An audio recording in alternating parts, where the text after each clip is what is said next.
Hey guys, this is David Payton from New York. Welcome to Boring History Documentary. At first glance, a bed can seem like one of the most ordinary objects in human life. A place to rest, to recover, and to escape the hardness of the day. But medieval beds were not simply earlier versions of our own. In some cases, they were colder, stranger, more crowded, and far less private than most modern viewers imagine. And the real surprise is that their discomfort was not always the result of carelessness or poverty. Very often, it reflected the deeper logic of medieval life itself, from architecture and family structure to fear, status, disease, and the constant need to preserve warmth. So tonight, rather than asking only what a medieval bed looked like, we are going to ask why it was built that way, why people accepted it, and why the common image of simple old-fashioned sleeping turns out to be much more complicated than it sounds. And before we settle into the story, if you enjoy calm, thoughtful history told with depth and care, consider subscribing. This channel is for long-form viewers who like history that takes its time and tries to explain not just the surface of the past, but the reasons beneath it. And if you'd like to support that kind of work, a simple like on the video genuinely helps. As always, feel free to leave a comment telling me where you're watching from, what time it is where you are, and what history subject you'd like us to explore in a future documentary. It is always nice to see how far these quiet evening journeys travel. When modern people picture the medieval world, they often imagine discomfort in a broad and general way. They think of stone castles, muddy streets, smoky rooms, and rough wooden furniture. All of that is understandable, but the bed deserves closer attention because sleep is one of the places where a society reveals itself most clearly. A bed tells us how much space people had, how much privacy they expected, what materials they could afford, how cold their nights were, and how they understood the body. It also tells us what they feared. In medieval Europe, sleep was not always imagined as a peaceful retreat into darkness. Night was uncertain. Fire was a danger. Drafts were constant. Insects were real. Strangers might be nearby. Family members almost certainly were. And the line between comfort and survival was often much thinner than it is today. The first thing to understand is that a medieval bed was rarely just a mattress on a frame in a separate, quiet bedroom. That is already a very modern assumption. For much of the Middle Ages, especially outside the wealthiest households, sleeping arrangements were shared, flexible, and deeply shaped by the structure of the house itself. Many people lived in one-room dwellings or in houses where only a very small number of spaces had any clear division of function. The room in which food was prepared, tools were stored, and daily life unfolded might also be the room in which several people slept. The bed, then, was not always a private sanctuary. It was part of a crowded domestic environment. That alone changed the experience of sleep in ways that modern viewers often underestimate. Today, many people treat the bedroom as a controlled environment. Light can be blocked. Noise can be reduced. Temperature can be adjusted. A person may sleep alone by preference, or at least with one chosen partner. In the medieval world, none of that could be taken for granted. A peasant family might sleep in close proximity, not because they were unusually affectionate or lacking imagination, but because space, fuel, and bedding materials were limited. Children often shared sleeping spaces with parents, servants with servants, travelers with strangers, apprentices with co-workers. In inns and urban lodgings, bed sharing with unrelated people was not unusual at all. What sounds deeply uncomfortable to modern ears was, in many settings, simply practical. And yet this is where the story becomes more interesting, because the medieval bed was not only uncomfortable through hardness. Sometimes it was uncomfortable through crowding, heat, smell, weight, and confinement. Many people today imagine the main problem was that medieval people slept on bare planks or thin straw. That did happen, especially among the poor. But even better beds could be difficult in their own way. The mattress might be stuffed with straw, chaff, wool, flock, feathers, or a mix of materials that shifted over time, gathered damp, attracted pests, and flattened with use. A soft bed in one season might become lumpy in another. A mattress that looked generously filled could still create pressure points, uneven support, and a lingering smell from organic stuffing that absorbed the atmosphere of the room. Straw, one of the most common filling materials, deserves special attention. It was cheap and available, which made it practical. But practical is not the same as comfortable. Straw compresses, breaks, and shifts can poke through coverings. It also needs replacing because old straw becomes dusty, stale, and less resilient. A straw mattress neglected for too long would not simply become flatter. It could become unpleasant in a more intimate way, holding traces of dampness and daily life in a house that was rarely as dry as modern interiors. And in colder regions, dampness mattered enormously. A bed that retained moisture was not just irritating. It could make a winter night much harder to endure. Now, wealth did improve some of this, but not in the simple way people assume. Rich households had bedsteads, curtains, hangings, feather beds, blankets, and sometimes elaborately furnished sleeping chambers. A noble bed could be one of the most expensive objects in a room, a display of status as much as a site of rest. But here again, the picture is more layered than the romantic image suggests. A grand medieval bed was designed to solve problems created by medieval buildings. Stone walls held cold. Large chambers were drafty. Glass windows were rare or limited. Heating was uneven. Smoke from hearths or braziers could linger. Bed curtains, which modern viewers often read as decorative, were often a practical defense against cold air moving through the room. They created a smaller climate around the sleeper. But that solution came with trade-offs. Curtains trapped warmth, yes, but they also trapped stale air, body odors, and any pests already present in the bedding. In that sense, even high-status sleep could be slightly oppressive. Imagine layers of fabric, heavy coverings, poor ventilation, and the need to preserve body heat through the night. Comfort was not the same as freshness.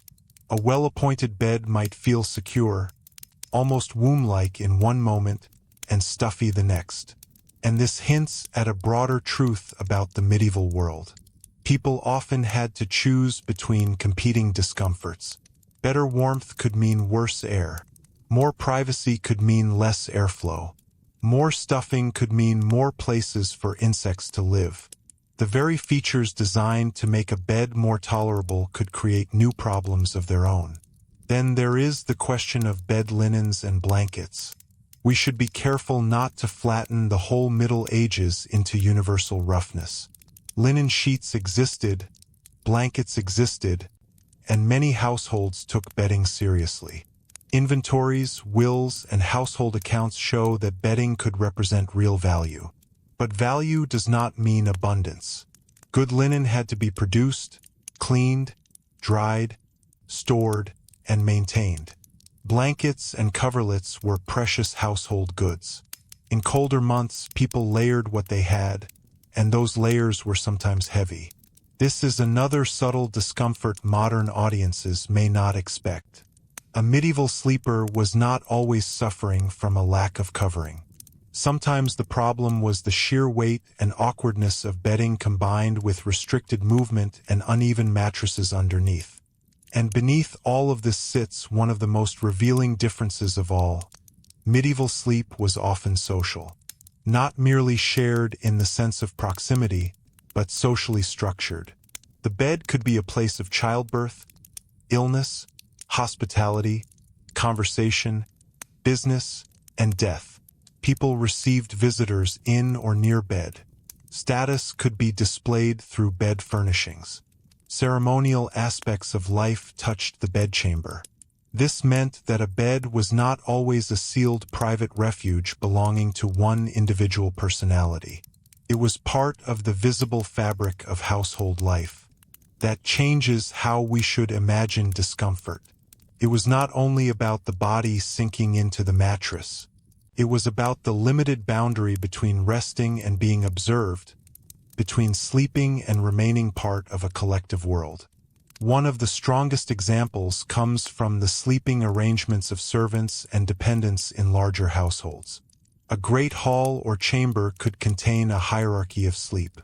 The lord and lady had the best positioned bed, often elevated physically and symbolically. Others slept nearby on truckle beds, pallets, benches, or temporary arrangements. The physical layout mirrored the social order.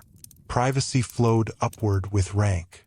To sleep in the presence of others, under someone else's authority, in a room where sounds and movements could never fully disappear, was its own form of discomfort. It reminds us that medieval beds were embedded in power structures. The quality of one's rest depended not only on wealth, but on one's place in the human order around the fire. And yet, here is the quiet twist at the center of the story. Medieval people were not unaware of comfort. They were constantly trying to improve it. They aired bedding when they could. They replaced straw. They layered textiles. They hung curtains. They raised beds off the floor. They used warming pans in some later settings, and they valued feathers, wool, and good linens precisely because they knew the difference these things made. In other words, the discomfort of medieval beds was not the result of a society that did not care about sleep. It was the result of a society working within constraints that modern viewers rarely have to think about. The bed was an ongoing negotiation with architecture, climate, household density, material scarcity, and the limits of pre-modern sanitation. That point matters because it corrects a common habit in popular history. We often treat the past as if people simply tolerated misery until modernity arrived to rescue them. But most people in the past were skilled managers of everyday hardship. They noticed drafts. They knew when bedding had gone flat. They cared about warmth, cleanliness, and rest. The discomfort was real, but so was the effort to reduce it. And when we begin to see that, the medieval bed stops being a cartoon object from a dark and primitive age. It becomes something more human and more revealing. A necessary tool shaped by compromise, ingenuity, inequality, and the stubborn reality of the built environment. It is also worth pausing on the issue of pests, because this is one area where romantic imagination tends to fade quickly. Shared sleeping spaces, organic mattress fillings, domestic animals nearby, and limited means of deep cleaning all created conditions in which insects could thrive. Fleas, lice, and bedbugs were not abstract possibilities. They were recurring facts of life. And this is one of the hidden reasons that even a bed that looked respectable could still be profoundly unpleasant after dark. The discomfort was not only what the body lay on, but what the body lay among. Night, in that sense, could be active. Scratching, shifting, waking, adjusting blankets, listening to movement in the room or the walls. Rest was not always a clean, uninterrupted state, which is why, in the next part of the story, we need to look more closely at who actually slept where, how class changed the sleeping experience, and why the architecture of medieval homes made the bed far more revealing than it first appears. If we begin with the poor, the picture becomes clearer very quickly. In many rural households, the house was less a collection of specialized rooms than a single working shelter in which life unfolded in layers. Cooking, eating, mending, storing tools, caring for children, and, at night, sleeping all took place under the same roof and often in the same space.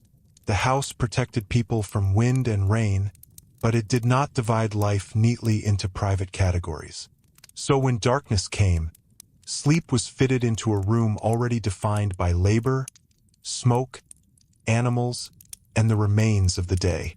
That last detail matters more than it might seem. Modern viewers often imagine discomfort as something built into the bed itself, but the environment around the bed was equally important. In a peasant dwelling, the floor might be earth. The hearth smoke might drift upward imperfectly, blackening the timbers above while leaving a residue in cloth, hair, and bedding. Domestic animals might be housed close by, particularly in colder conditions or where practical needs overrode modern ideas of separation. The air carried smells that changed with the season.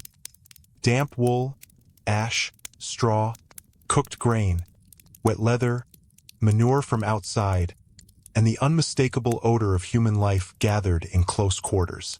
To lie down in such a space was not merely to meet a hard surface. It was to enter sleep within an atmosphere that remained socially and materially active. For many ordinary people, the bed might not even be a fixed bed in the modern sense. It could be a pallet laid out at night and removed by day, a sack filled with straw, a heap of bedding on a bench, or a low frame shared by multiple sleepers. Portability had its own logic. Space had to be used efficiently. A room could not remain permanently dedicated to sleeping if it also served as kitchen, workshop, and family center. So bedding was often part of an arrangement rather than a permanent bedroom identity. This meant that preparing for sleep was itself a nightly task. Bedding had to be shaken out, arranged, layered, and placed in relation to the warmest or least drafty part of the room. And then, in the morning, life reversed. Sleep left little architectural trace because the household could not afford that kind of spatial luxury. There is a quiet but important implication in this. A modern bed often promises consistency. You return to the same mattress, the same pillow, the same controlled room, night after night. Medieval sleep, by contrast, could be more variable. One night might be colder because of wind slipping through walls or shutters. Another might feel crowded because a relative or guest had to share the house. Bedding might be drier one week and damper the next. A pallet placed near the hearth might be warmer but smokier, while a place farther away might mean cleaner air at the price of colder limbs. People were not entering a uniform sleep system. They were constantly adjusting. And it is here that class begins to change the story, though not always by removing discomfort entirely. In better-off households, the bed was more likely to be a fixed object, sometimes a substantial one. Frames lifted the sleeper away from the floor, which reduced some damp and gave a degree of protection from vermin and cold rising from below. Ropes, cords, or interlaced supports beneath the mattress could improve suspension, though they also sagged and needed tightening. A mattress layered over these supports might be filled more generously, and in wealthier homes featherbeds became especially prized. Featherbeds represented softness, status, and warmth. To sleep on feathers rather than plain straw was a meaningful improvement. But featherbeds also had their own peculiarities. They shifted, settled, and sometimes formed hollows. A sleeper might sink unevenly. A bed that seemed luxurious in inventory records might still make turning difficult, especially under heavy covers. We should also remember that medieval households did not separate comfort from symbolism. A fine bed was not merely something to sleep on. It was a declaration. Rich textiles, carved wood, embroidered hangings, and curtains all communicated position in the world. Beds appeared in dowries, wills, and household accounts because they were valuable objects. In some settings, the principal bed of the household was one of its most prestigious possessions. Guests might be received near it. Ceremonies and life events unfolded around it. This status made the bed more visible, but not necessarily more restful. Sometimes the very grandeur of the object served the household's reputation as much as the sleeper's body. A noble chamber could therefore be more impressive than comfortable in the way we would understand comfort now. Large rooms were difficult to heat evenly. Stone retained cold and released it slowly. Fireplaces helped, but warmth did not spread in the modern sense. Curtains around the bed created a smaller protected enclosure, and this was one of the most intelligent practical solutions in medieval domestic life. Instead of trying to heat an entire room well, people concentrated warmth around the body. Yet the closed bed also intensified other sensations. A curtained bed could become stale with breath and trapped odors. Fabrics absorbed smoke and body scent. Movement in the room beyond might be muffled but not erased. It offered privacy, but often only partial privacy, and at the cost of air and freshness. This is one reason medieval sleep can seem contradictory. The wealthy had more bedding, better materials, and greater insulation from the roughest forms of hardship. All of that was real, but their solutions often worked by enclosure, layering, and separation within buildings that remained fundamentally pre-modern. They were making islands of comfort inside cold structures, not inhabiting uniformly comfortable homes. And that difference matters. It reminds us that even at the top of society, the bed was part of an ongoing battle against architecture, climate, and biology. Then there is the matter of who shared a bed, and this may be one of the most surprising aspects for modern listeners. Bed sharing was widespread across many social levels, though the reasons varied. For married couples, it was ordinary, of course. For children, siblings, servants, workers, and travelers, it was often a practical necessity. Inns are an especially revealing case. The medieval inn was not a place designed around modern assumptions of personal space. Travelers might share sleeping quarters and sometimes even the same bed with people they had only just met. To us, that sounds exhausting at best and alarming at worst, but it reflected the realities of cost, space, and available furnishings. A bed was a resource to be used efficiently. This does not mean people felt no discomfort about it. On the contrary, sources sometimes suggest annoyance, unease, suspicion, or humor about shared sleeping. The point is not that medieval people lacked boundaries, but that their boundaries were organized differently under different material conditions. Warmth, safety, and expense frequently mattered more than solitude. If sharing a bed meant staying warmer on a winter night or avoiding the cost of separate lodging, then many people accepted it. That acceptance was practical, not romantic. And here a deeper social truth appears.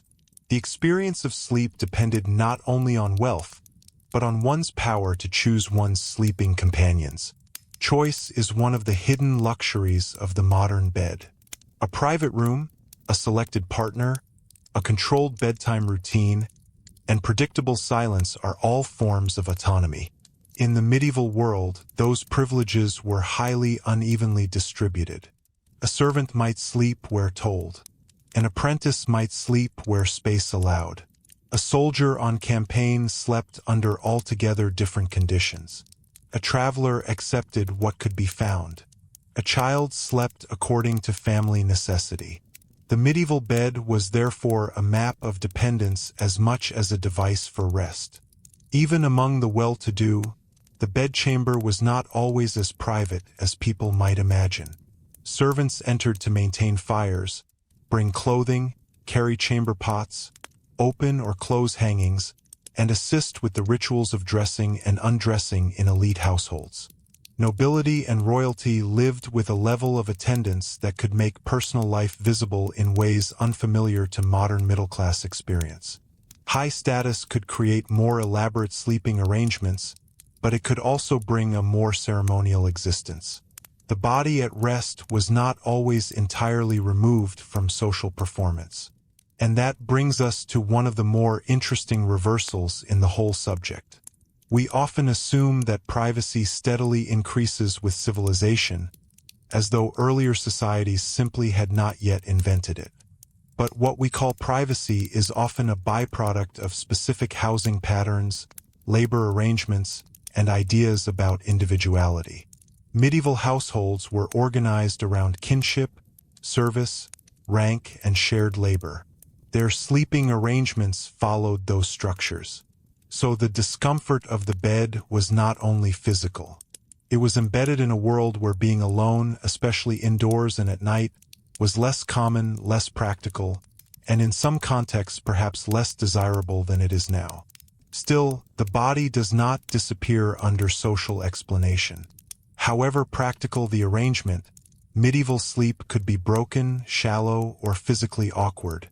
Hard support, crowding, temperature swings, insects, and noise all interfered with rest. Animals moved, fires crackled down, someone coughed, a child shifted, a companion snored, wind pressed through weak points in the structure, a dog barked outside, rain tapped on roofing, bells marked the night in towns and monastic settings. Sleep was rarely insulated from the sounds of collective life. The silence many modern people seek was not the normal condition. It is also worth pausing over medieval ideas about sleep posture and bodily management. Beds were not always used in exactly the way people now expect. Bolsters, headrests, and arrangements of blankets could create a semi-raised posture. In periods of illness, age, or status display, propped sleeping or reclining had practical uses. Medical thinking, too, could shape habits around warmth, digestion, and air.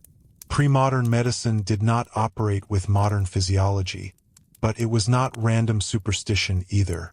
People believed the body had to be managed carefully through balance, season, food, and environment.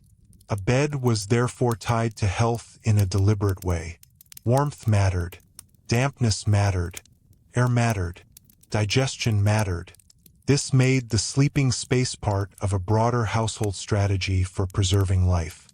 And yet the same medical concern could sometimes produce choices that feel uncomfortable to us. Rooms might be kept more closed against night air. Bodies might be heavily layered. Heat might be favored in ways that reduced ventilation. A bed might become a protective chamber rather than an airy one. What looks oppressive to us could look prudent to them. Once again, the medieval world asks us to hold two truths together. People sought comfort, and their definition of what protected the body did not always produce the kind of comfort a modern sleeper would prefer. The monastery offers another revealing angle. Monastic sleeping arrangements varied by order and period, but communal dormitories were common in many settings, especially in earlier centuries. Here, too, sleep was governed less by personal desire than by institutional rhythm. Monks or nuns might sleep clothed or partly clothed according to custom, ready for the night office or regulated by rules that treated sleep as a necessary but morally supervised activity. Beds or pallets existed within a disciplined collective framework. Silence, order, and routine could improve some aspects of rest compared with a chaotic household, but austerity was often intentional. The point was not bodily indulgence. It was measured necessity. Even in religious life, then, the bed reflected values larger than comfort alone. This broadens the story in an important way. Medieval discomfort was not always something imposed by poverty. Sometimes it was accepted, even chosen, for spiritual or moral reasons. The softest bed could be associated with luxury and moral softness. Simplicity in sleeping could carry ethical meaning. That does not mean most people longed for discomfort. It means that medieval societies judged bodily ease through moral as well as practical categories. To understand the bed fully, we have to see it not only as an object but as an expression of beliefs about discipline, status, health, and the proper ordering of life. By now, a pattern is starting to emerge. Every time the bed appears to be a simple question of softness or hardness, a deeper layer complicates it. The poor had limited materials and crowded space, but they also used flexibility and proximity to preserve warmth. The wealthy enjoyed better furnishings, but still fought cold architecture and imperfect air. Religious communities organized sleep around discipline. Travelers accepted shared arrangements because mobility came with compromise. Servants slept according to hierarchy. Children slept according to necessity. A medieval bed was never just a place to lie down. It was a negotiation between body, building, household, and belief. And from here, one of the most revealing questions still waits in front of us. If medieval people invested so much effort in making sleep possible, and if the bed carried such social and practical importance, what did nighttime itself feel like once the lights were out, the curtains were drawn, and the room settled into darkness that was never quite complete and never entirely safe? If medieval people invested so much effort in making sleep possible, and if the bed carried such social and practical importance, what did nighttime itself feel like once the lights were out, the curtains were drawn, and the room settled into darkness that was never quite complete and never entirely safe? The answer begins with a simple fact that modern viewers often forget. Medieval darkness was darker than ours, but it was also more alive. A room after sunset did not become an electrically neutral place. Firelight faded unevenly. Embers glowed, then dimmed. Candles were costly and had to be used carefully. Oil lamps existed, but fuel was limited and open flame always carried risk. Moonlight, if there was any, entered imperfectly through shutters, small openings, or thin window coverings. In that shifting half-dark, familiar shapes became uncertain. The bed did not merely receive the body at the end of the day. It became the place where a person waited out the unpredictable character of the night. That made the experience of lying down different from the modern expectation of total retreat. Sleep came gradually, and often with interruptions that were accepted as normal. Historians have long noted evidence that in many pre-modern societies, sleep could be segmented. People might rest for several hours, wake for a time, then sleep again. The exact pattern varied, and we should be careful not to turn it into a rigid universal rule, but the broader point is important. Medieval sleep was not always imagined as one sealed block of unconsciousness lasting from late evening until dawn. The night had texture. People prayed, reflected, checked the fire, spoke quietly, relieved themselves, tended to a child, or simply lay awake between phases of rest. In such a world, the bed was not just a place to disappear. It was a station within the rhythm of the night itself. This helps explain why the discomfort of a medieval bed was not measured only by how it felt in the first few minutes of lying down. A rough or crowded sleeping place had to be endured across hours of waking and half-waking as well. If someone stirred beside you, if the blankets shifted, if the room cooled after the fire burned lower, or if noise outside the house broke the stillness, then the bed announced its limits all over again. And these interruptions were rarely abstract. A cold foot was a real problem. A straw mattress losing shape beneath the shoulder was a real problem. A draft slipping under a bed curtain or through a wall crack could wake a person sharply. The medieval night was long enough for every weakness in the sleeping arrangement to be discovered. There was also the matter of fear, and not always fear in the theatrical sense. We do not need ghost stories to make the point, though medieval Europe certainly had no shortage of beliefs about spirits, omens, and the vulnerability of night. Even in practical terms, darkness narrowed control. Fire could escape its place. Thieves could move under cover of night. Weather could turn. Livestock might need attention. Illness could worsen. Childbirth often unfolded in hours of darkness. The sick could decline before morning. If a household member was feverish, restless, or dying, then the bed became a site of anxious watchfulness rather than restorative rest. The same object that promised sleep could suddenly become the place from which one listened for danger. This is one of the strongest reasons the bed was so charged in medieval life. It sat on the border between vulnerability and defense. Once a person undressed, lay down, and pulled coverings around the body, they became safer from the cold but more exposed in other ways. Movement became slower. Awareness softened. A shared sleeping space meant that any trouble involving one person could ripple outward to others. Fire and illness are especially important here because they reveal how thin the boundary between ordinary night and emergency could be. In a modern home, a bedroom is often conceived as one of the safest spaces in the house. In the medieval world, that safety was conditional. Even the management of bodily needs reminds us how different the experience was. Chamber pots, for example, were part of indoor life in houses that could not easily provide comfortable nocturnal access to separate privies, especially in winter or in guarded compounds. In castles and larger homes, garderobes existed, but using them at night was not always simple or pleasant. In humbler homes, leaving the warmth of the bed and facing the cold floor, darkness, and weather outside was no small matter. And once we notice that, another quiet truth becomes visible. Medieval people spent significant effort trying to warm the bed before entering it. In later periods especially, and among those who could afford it, warming pans or heated stones wrapped carefully in cloth might be used. Earlier or simpler households relied on the natural warmth of bodies, layers of blankets, and the protective logic of enclosure. To a modern audience, this can sound quaint, but it points to a central fact. A bed often began the night cold. It had to be brought into comfort rather than simply assumed to possess it. Sheets and coverings stored in an unheated room could feel almost hostile at first touch. The body itself was one of the main sources of warming.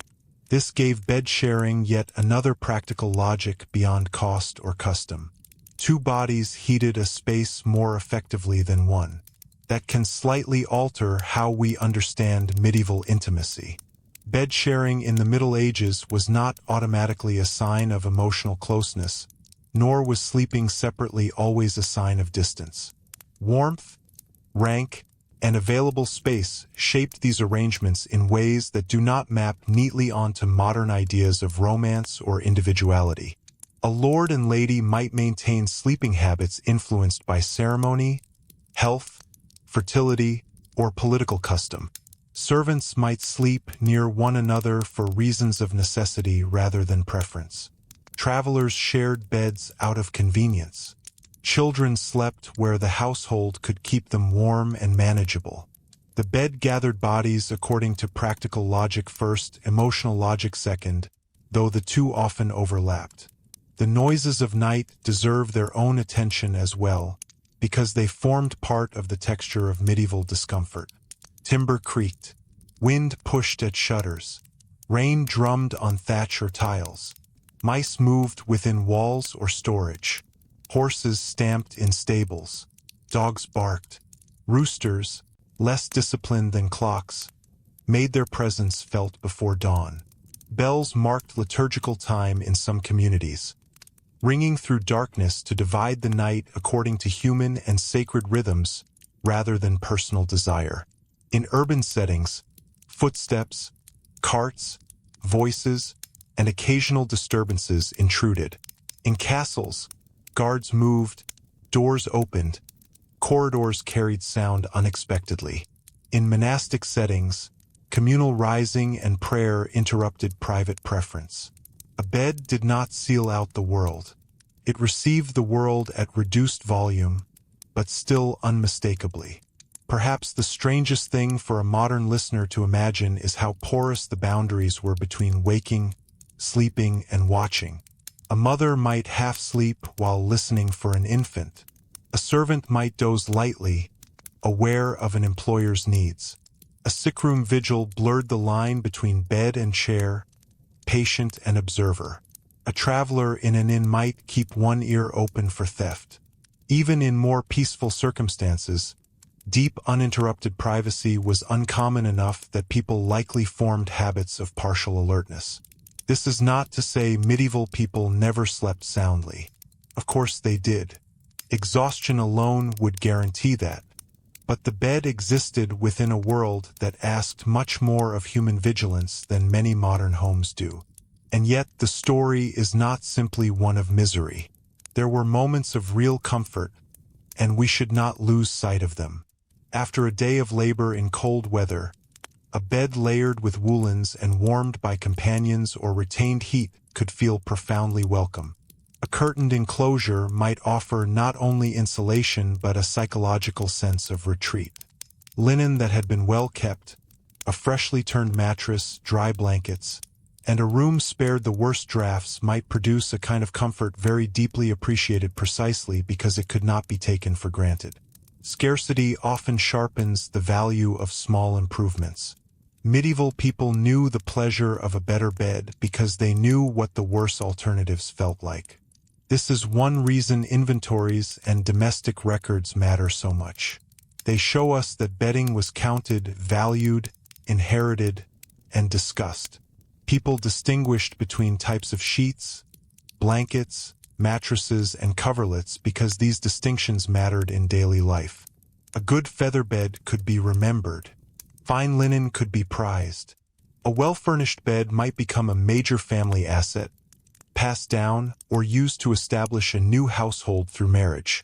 When a daughter received bedding as part of her marriage arrangements, it was not just decoration. It was part of setting up life itself. The bed entered legal and economic history because it stood close to survival, dignity, and domestic reputation.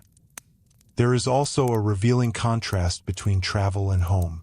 However imperfect a medieval household bed might be, it could still be far superior to what awaited a person on the road. Travel exposed the body to a different scale of discomfort.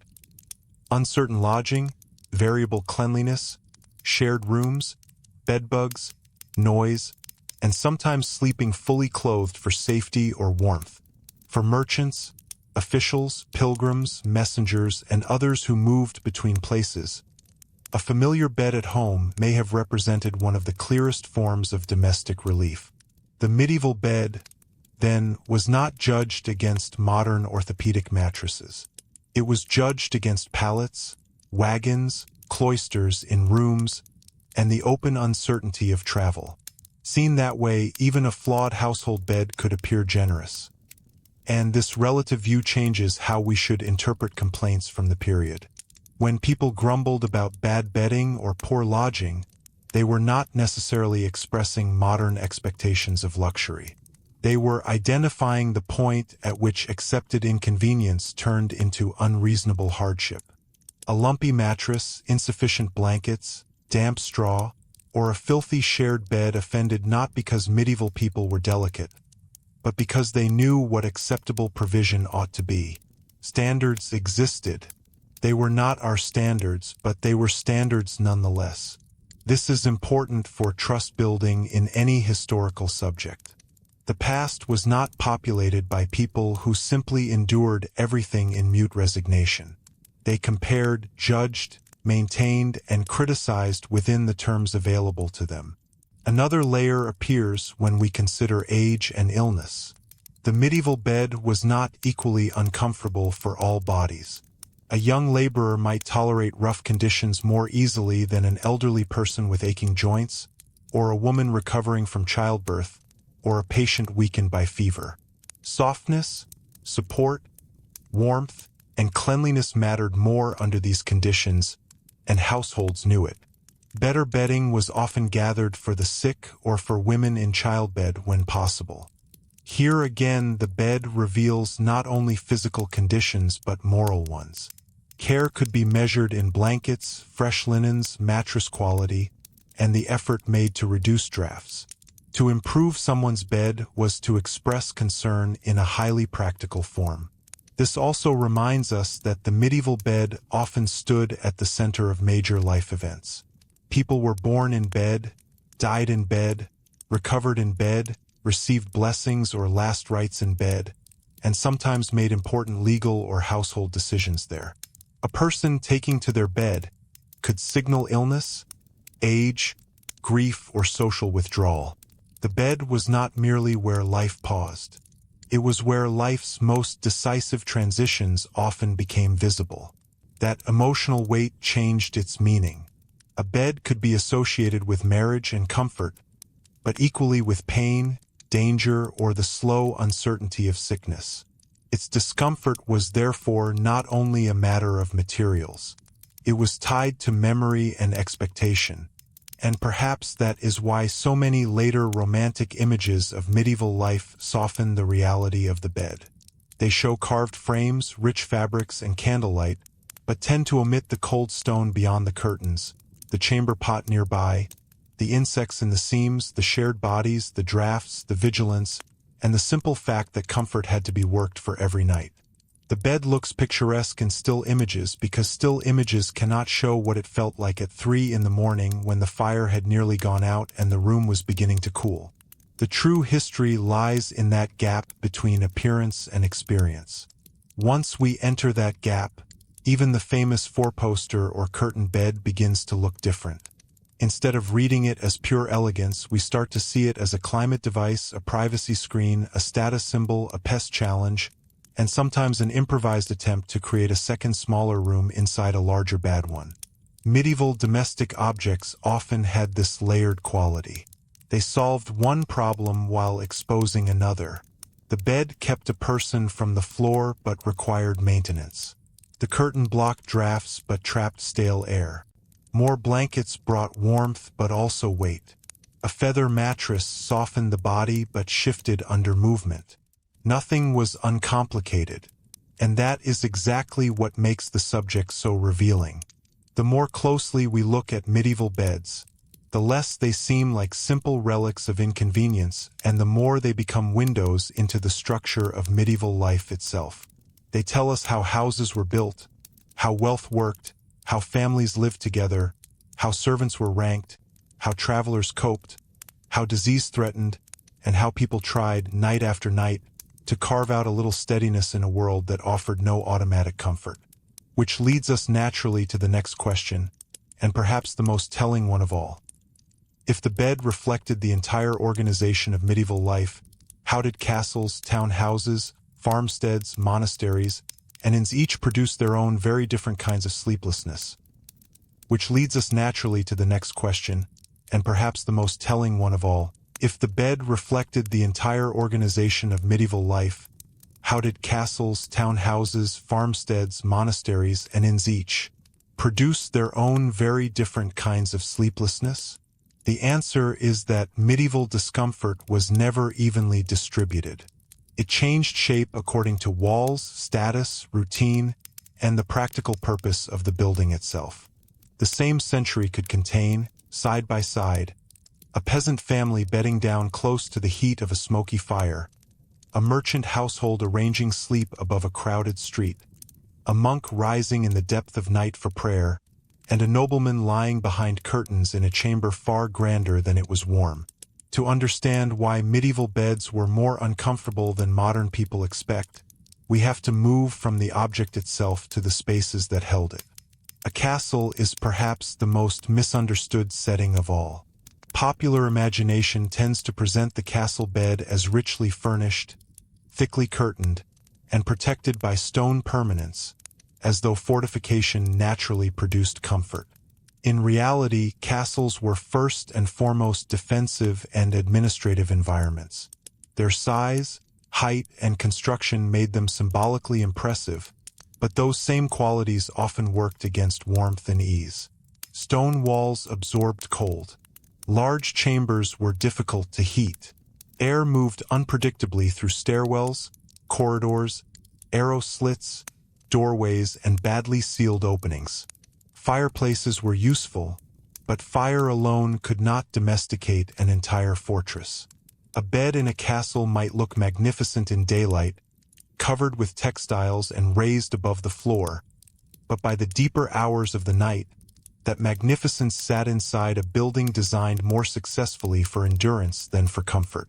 This is one of those quiet historical reversals that helps the whole period make more sense. The richer the architecture, the greater the need for internal solutions to its flaws.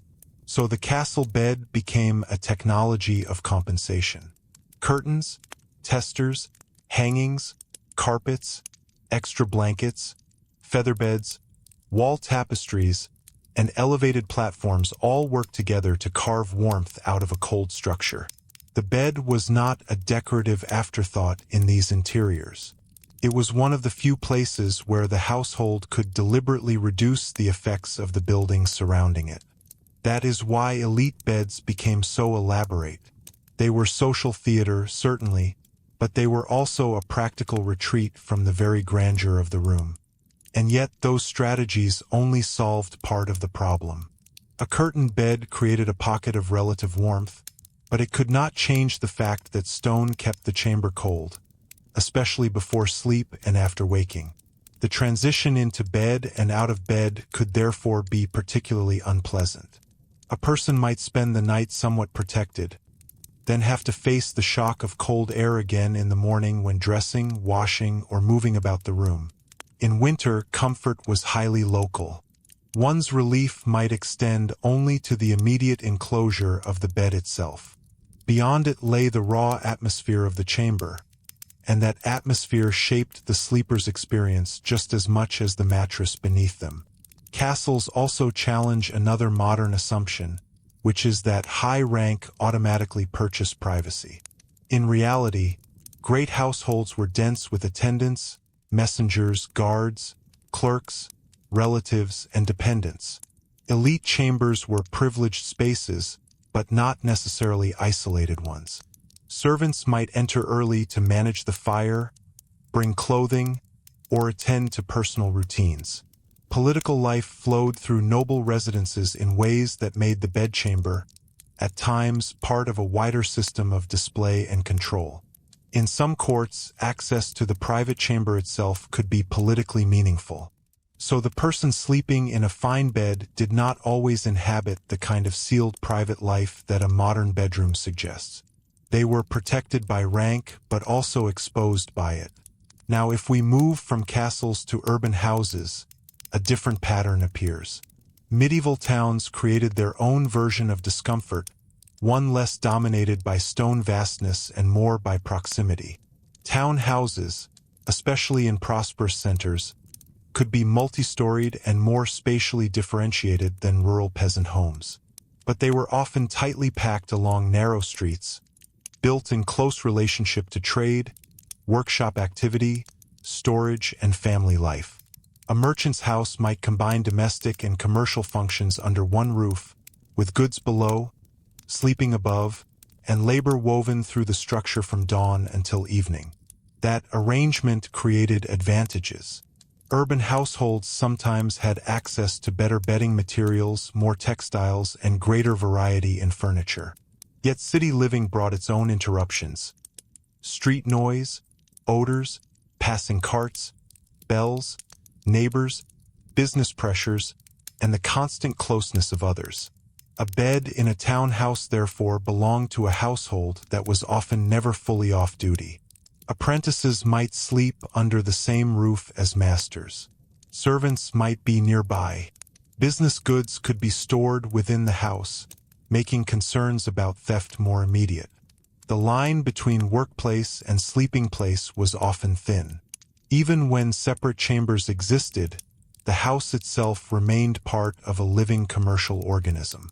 One can imagine the bed as a place where the body rested, but the mind did not always entirely release itself from accounts, deliveries, obligations, and the reputation of the household.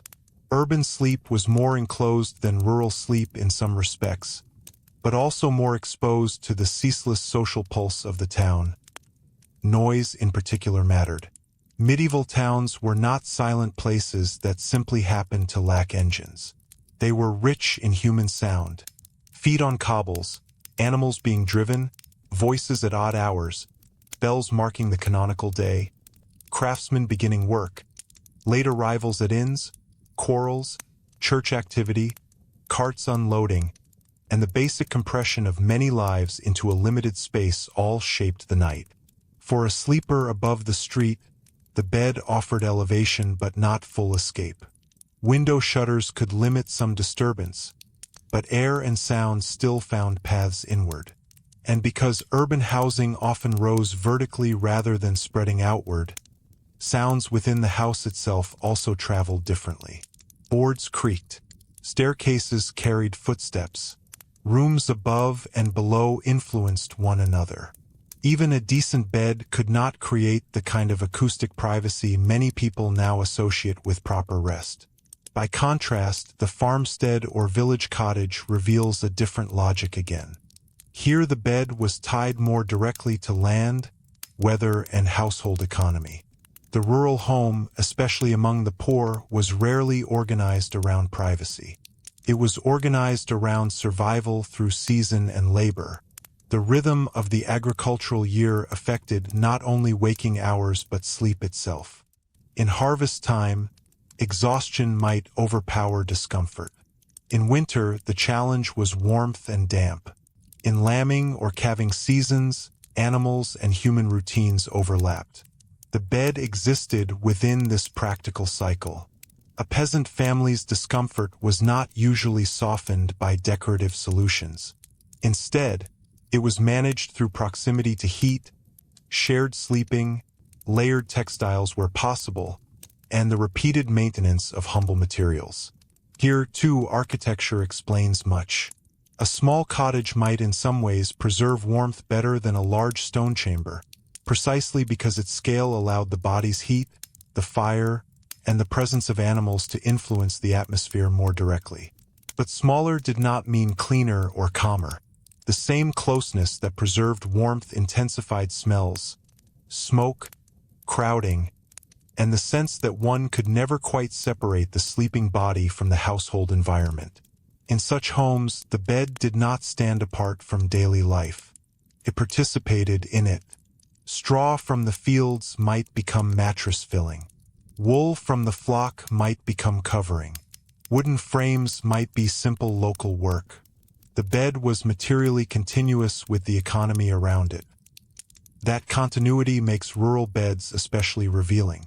They were not mass-produced consumer goods. They were assembled from what the household or local community could supply, maintain, and replace. A mattress was therefore only as good as the materials available and the labor invested in keeping it usable. If straw was not changed often enough, the bed deteriorated.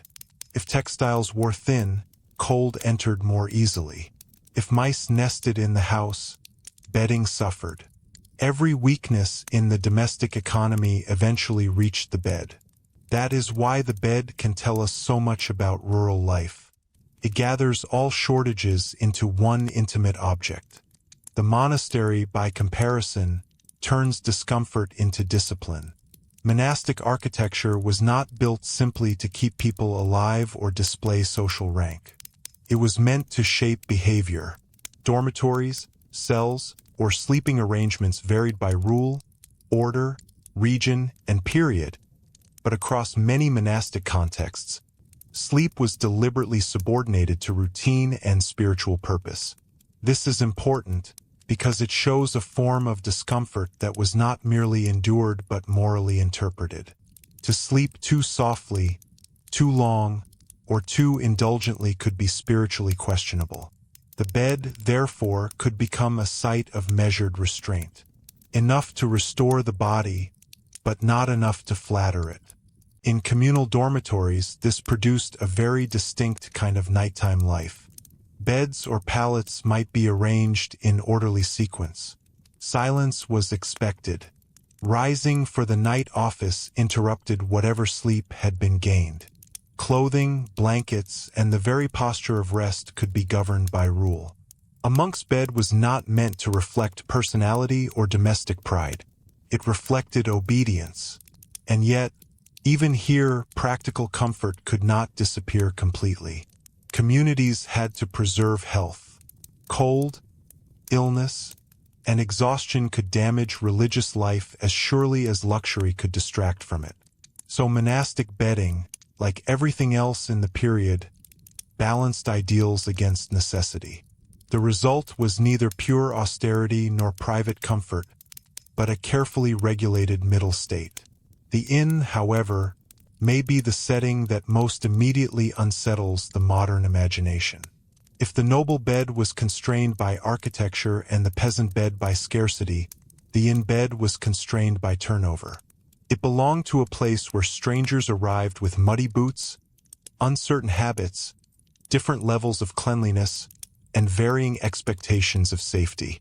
Bedding in inns could be infamously inconsistent. Some establishments were reputable and reasonably well managed. Others were crowded, noisy, dirty, and opportunistic. Shared rooms were common. Shared beds were common. Theft was a concern. So was vermin. A traveler lay down not in a space shaped around household continuity, but in a temporary arrangement whose history was unknown and whose future users were already on the way. That uncertainty changed everything.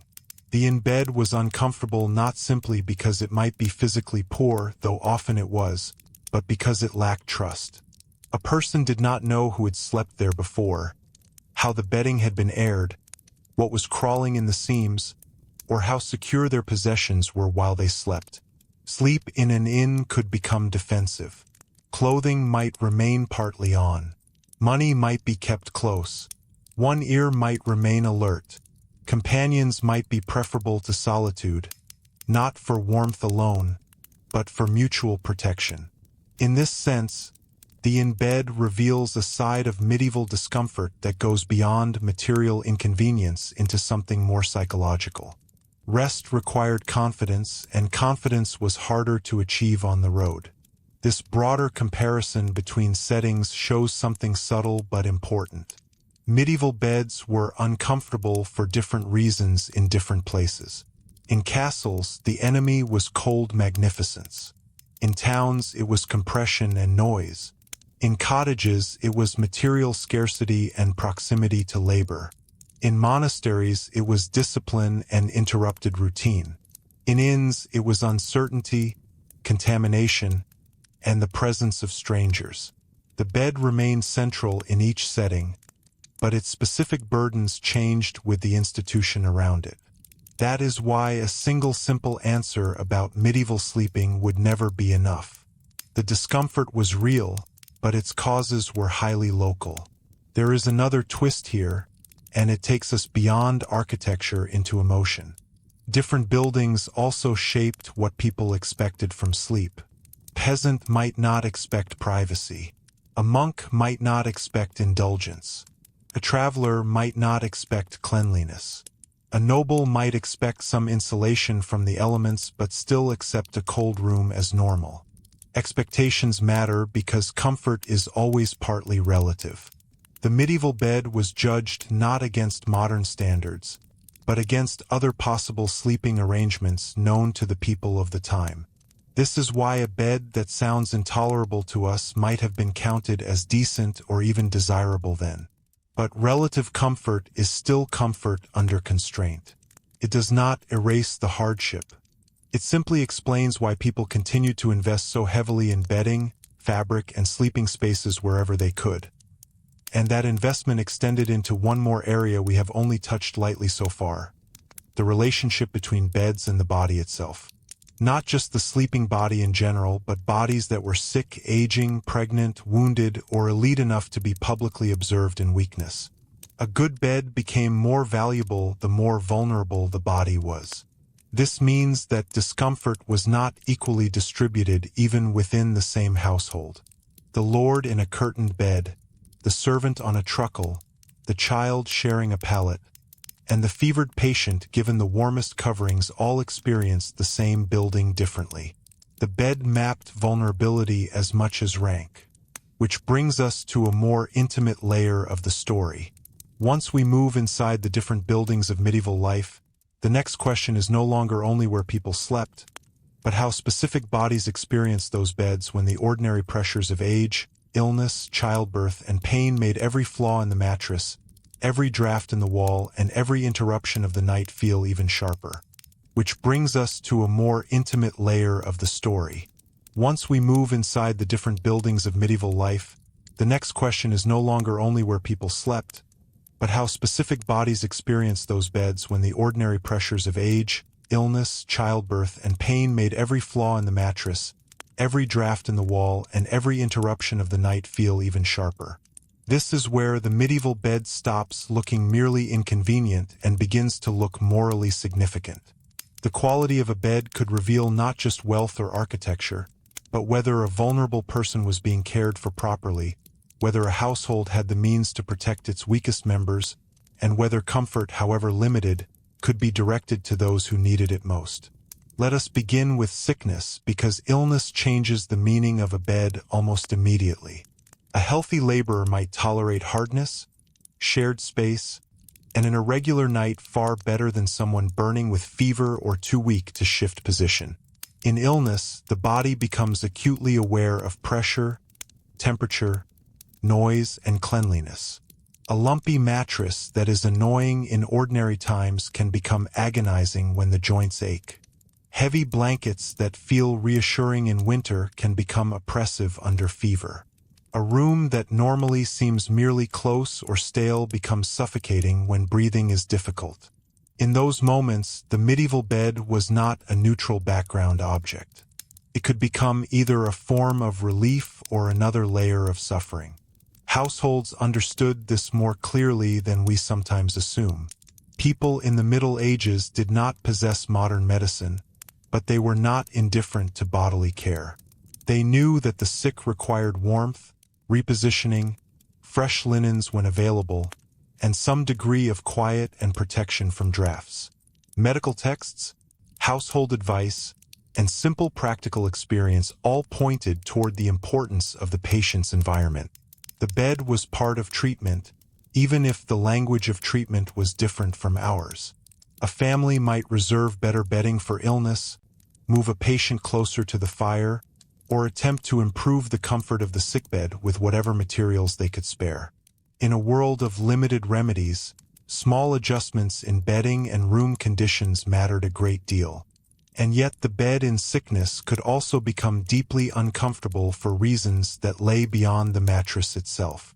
Medieval interiors were often poorly ventilated by modern standards, especially when warmth was being preserved.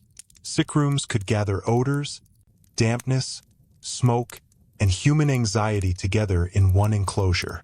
Caregivers came and went. Prayers were said. Fluids had to be managed. Sleep came in fragments.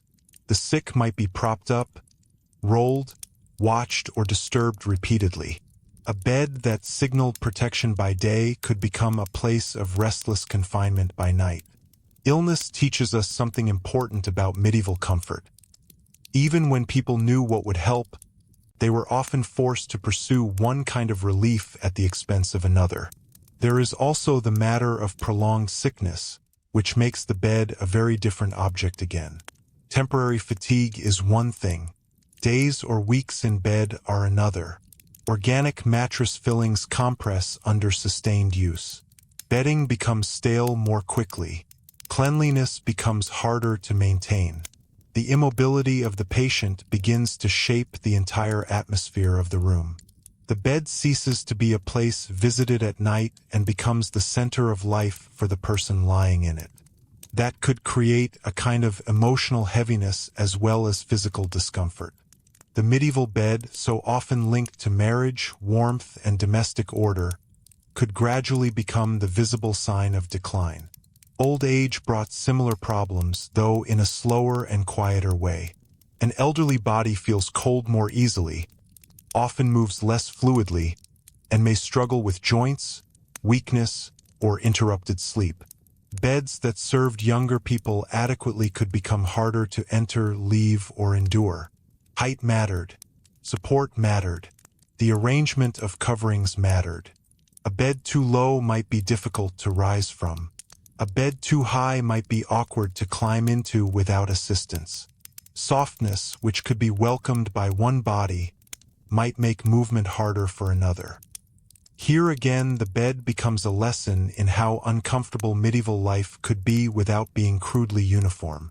What counted as tolerable depended on age, health, season, and the presence or absence of someone willing to help. The aging body also reminds us that medieval nights were rarely designed around uninterrupted autonomy.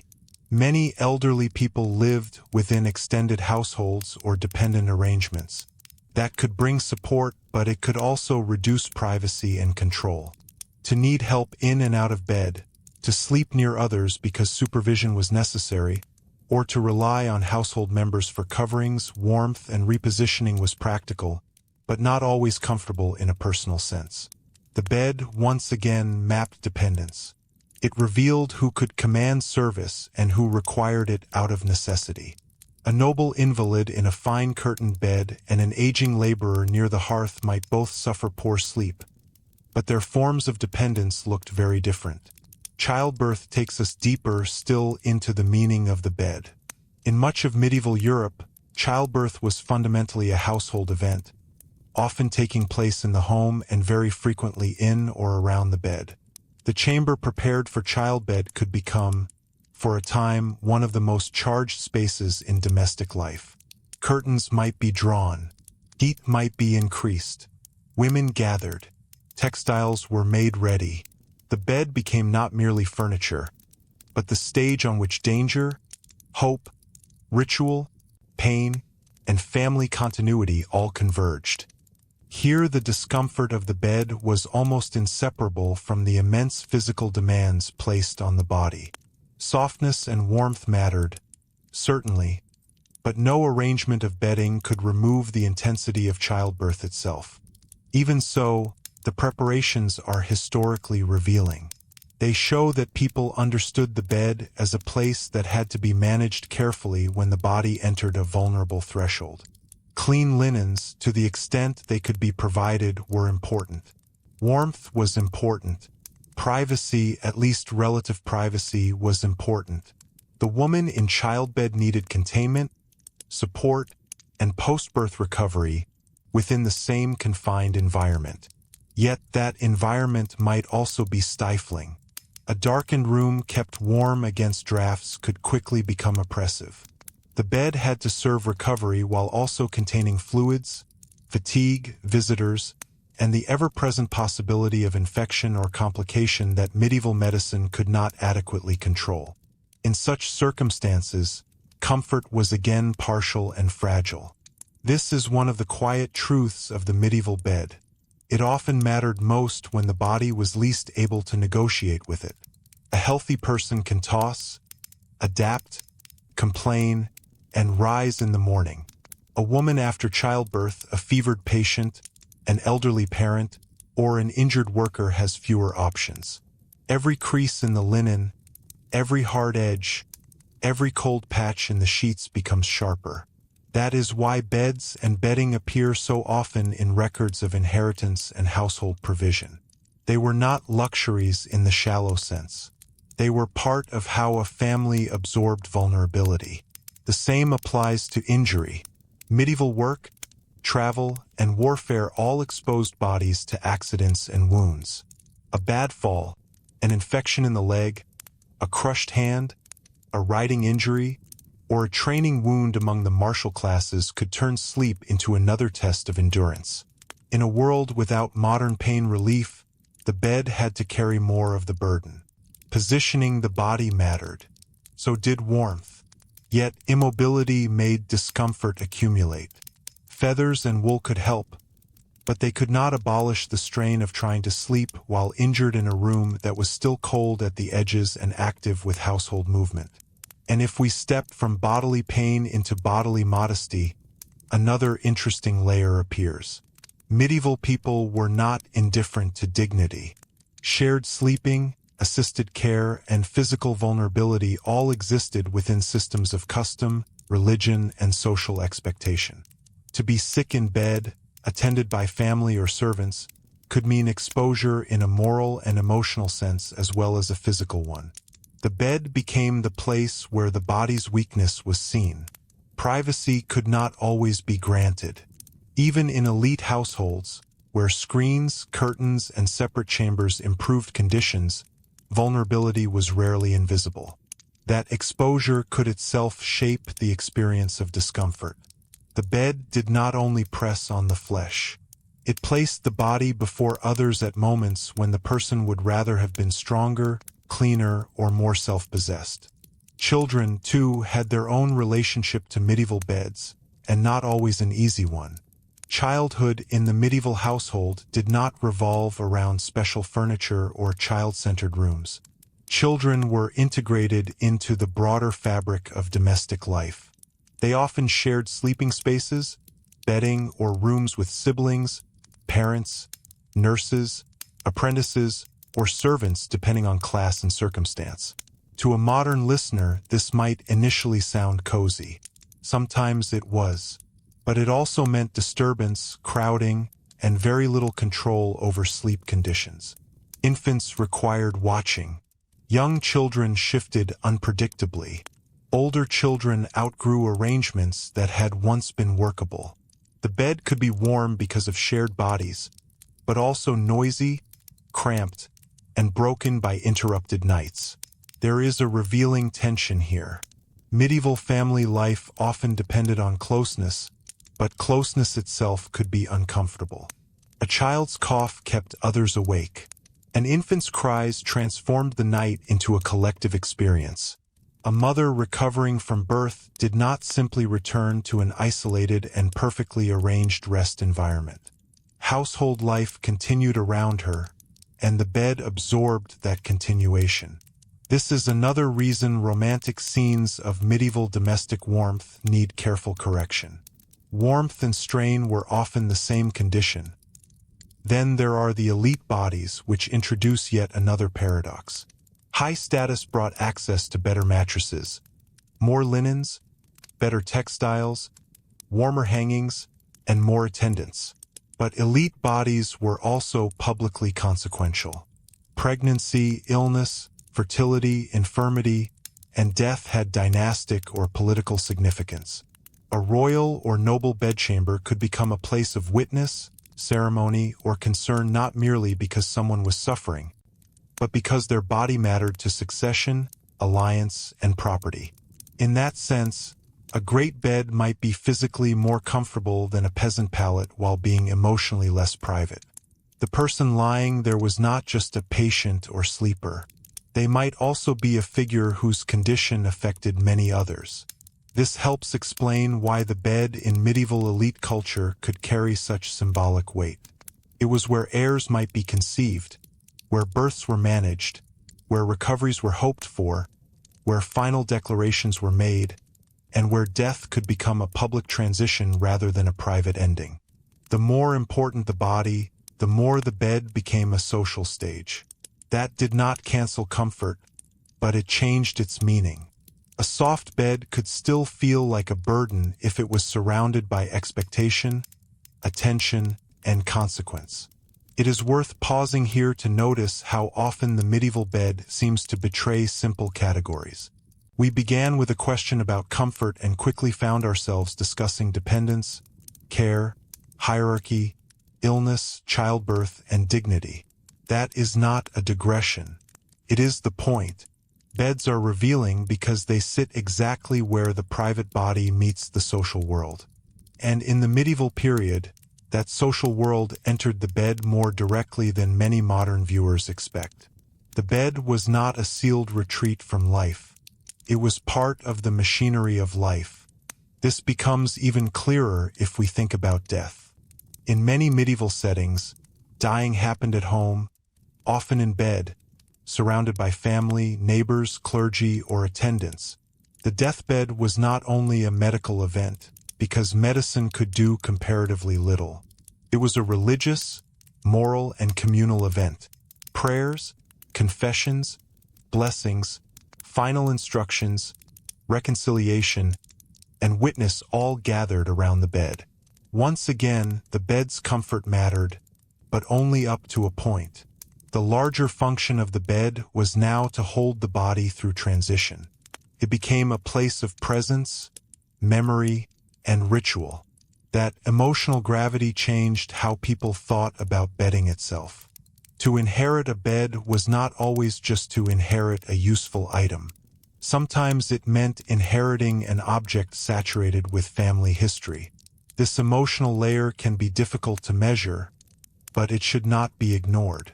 A bed that saw births, illnesses, marriages, and deaths was not a neutral consumer object. It accumulated associations. It lived with the household over time. In a modern culture of frequent replacement, that is harder to feel. Medieval bedding certainly wore out, and materials were replaced when possible.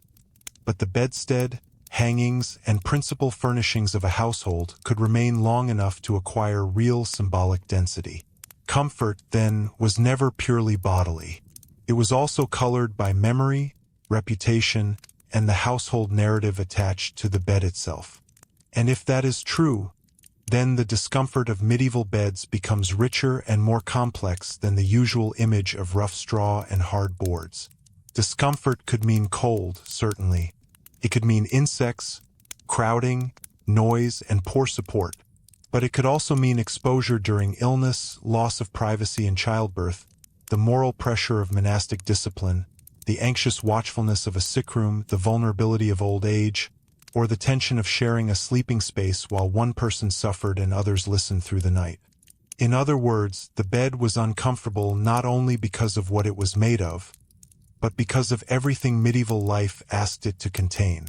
That realization opens the way to another layer of the story, one that sits very close to the skin. We have looked at buildings, classes, and bodily states, but we have not yet fully explored the materials themselves. Straw, linen, wool, feathers, ropes, wood, curtains, blankets, ticking, and the hidden world of maintenance, odors, dust, infestation, and where that determined whether a bed remained usable at all from one season to the next. That realization opens the way to another layer of the story, one that sits very close to the skin. We have looked at buildings, classes, and bodily states, but we have not yet fully explored the materials themselves. Straw, linen, wool, feathers, ropes, wood, curtains, blankets, ticking, and the hidden world of maintenance, odors, dust, infestation, and where that determined whether a bed remained usable at all from one season to the next. If we want to understand why medieval beds were often more uncomfortable than they appear in paintings or museum reconstructions, this is where we have to slow down. A bed is not just a frame. It is a system of substances, and each substance had its own virtues, weaknesses, and quiet betrayals. Take straw first because it sits near the center of the popular image and, in truth, deserves to. Straw was widely available, cheap, and familiar. For households that could not afford more luxurious fillings, it made sense. Dry straw could provide insulation, some spring, and enough bulk to lift the body off a harder surface beneath. It could be gathered from the agricultural cycle that already sustained the household. In that sense, straw was rational. It was not a sign that medieval people had failed to imagine anything softer. It was the filling that many households could realistically obtain and replace.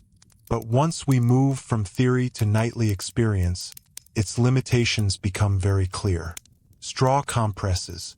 It shifts under weight. It breaks down with use. Sharp ends can work their way unevenly through the ticking, especially if the covering cloth has thinned. A newly stuffed mattress might feel acceptable at first, perhaps even surprisingly serviceable.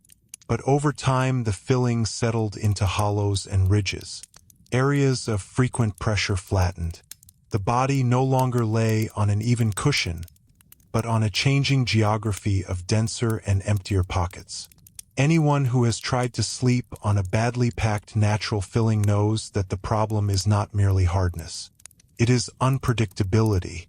The hips sink more deeply than the shoulders, or the shoulder finds a hidden knot of compressed material, and the sleeper spends the night adjusting against the bed instead of sinking into it. And then there is the issue of freshness. Straw was not meant to last indefinitely. A household that wanted a usable bed had to think in cycles of replacement. Old straw trapped dust, absorbed dampness, and gradually lost whatever resilience it once had. In a house where clean dry storage was limited and indoor air carried smoke, human scent, and the general residues of daily life, bedding aged quickly. So the discomfort of a straw mattress often depended less on the concept of straw itself than on how recently it had been renewed and how carefully the household could manage it. A conscientious household with regular access to replacement material could maintain a better sleeping surface than a poorer or more strained one. In other words, the same type of bed could mean different experiences depending on the labor behind it. That labor is important. Medieval bedding did not keep itself. It had to be shaken, aired, turned, restuffed, repaired, protected, and, when necessary, remade. This was work, often invisible work, usually domestic work, and it shaped comfort as much as money did. A bed neglected for too long announced that neglect physically. A bed that had been tended, aired in good weather, and supplied with dry filling could still be imperfect, but it was a different kind of imperfect. The mattress had to be lived with day after day, and that meant the household was in a long negotiation with its materials.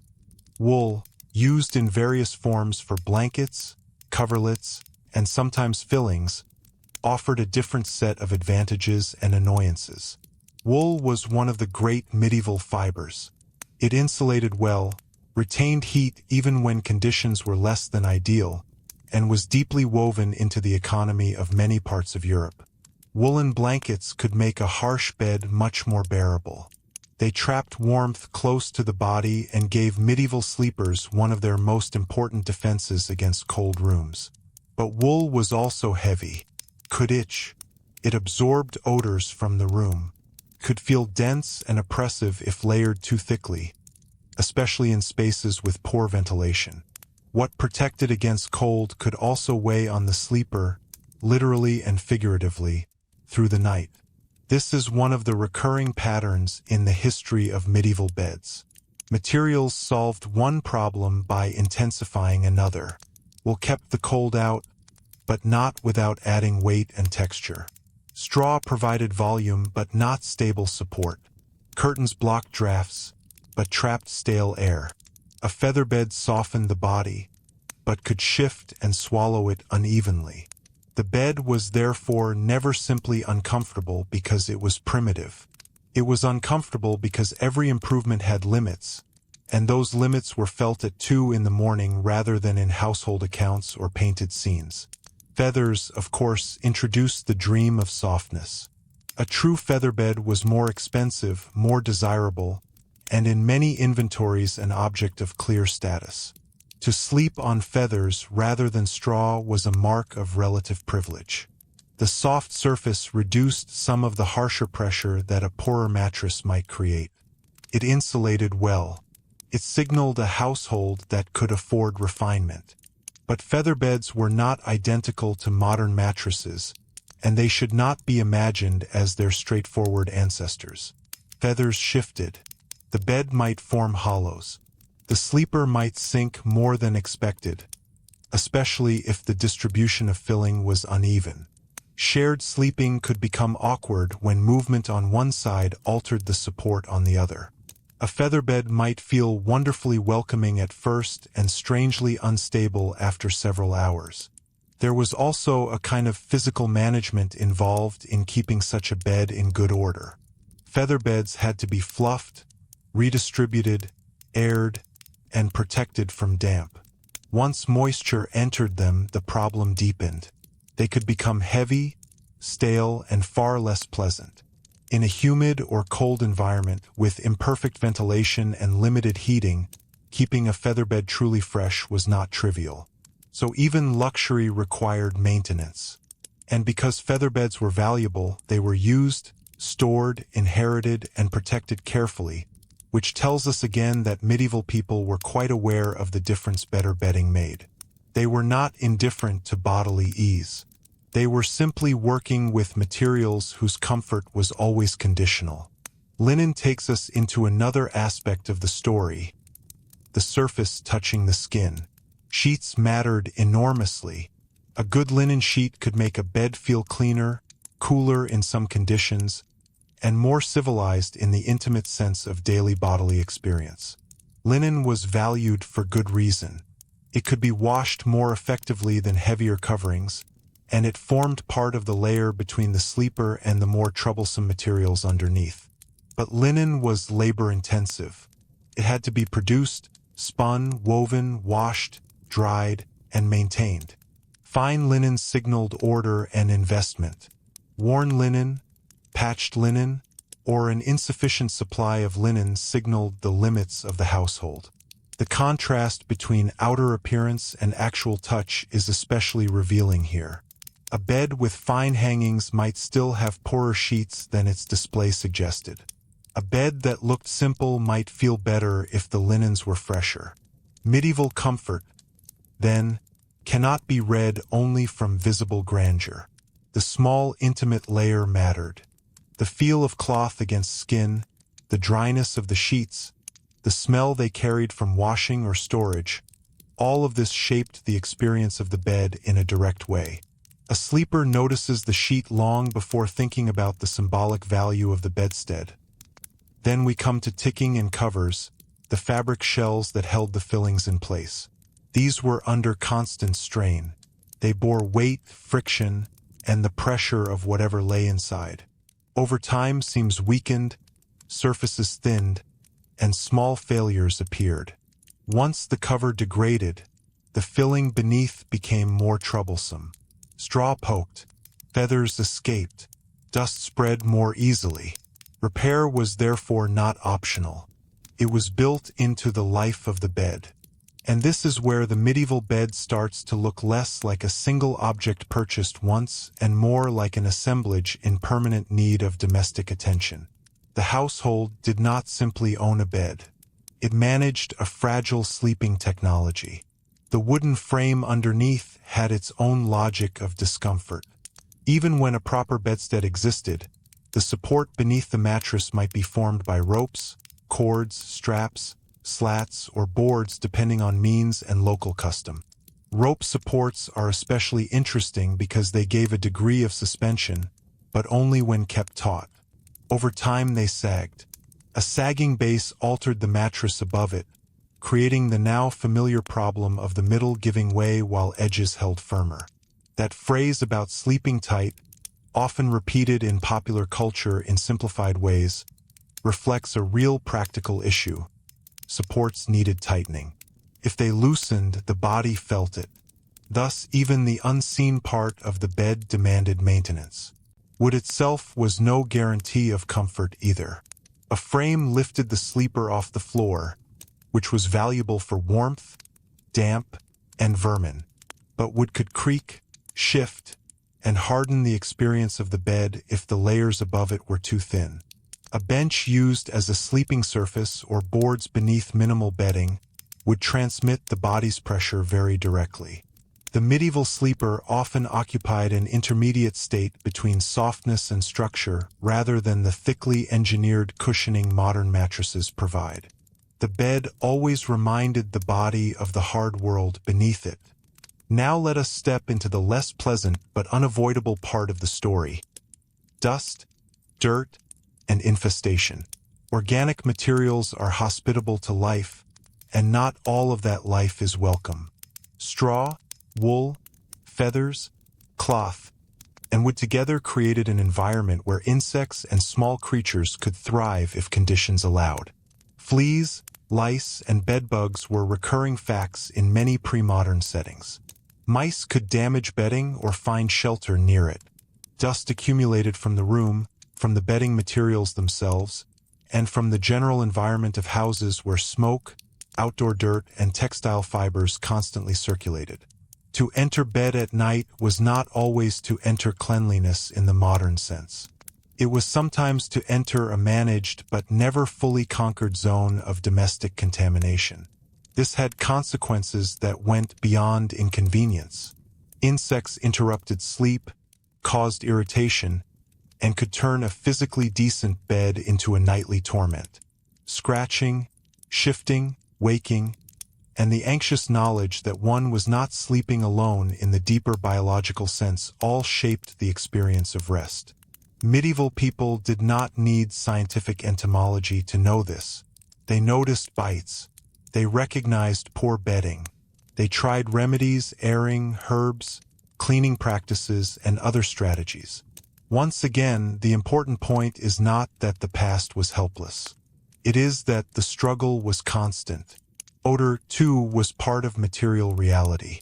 Modern people sometimes underestimate how much sleep depends on smell. A room can be visually calm and physically warm, yet unpleasant if the bedding holds stale organic scents, smoke residue, human sweat, or the memory of damp weather that never fully left the cloth. Medieval rooms often carried all of these things. Bedding absorbed them, curtains absorbed them, wool held them, featherbeds retained them. Even a fine bed could therefore possess a closed, lived-in smell that modern listeners would likely find tiring. This is especially true when we remember how often bed curtains enclosed the sleeping space, holding warmth but also concentrating the sensory atmosphere.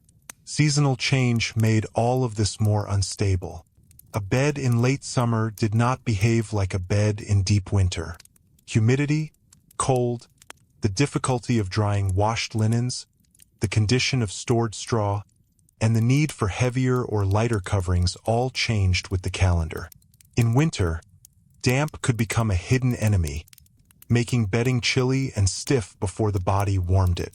In warmer months, heavier materials could feel oppressive, and insects more active. A household could not simply decide on a perfect bed once and enjoy it unchanged.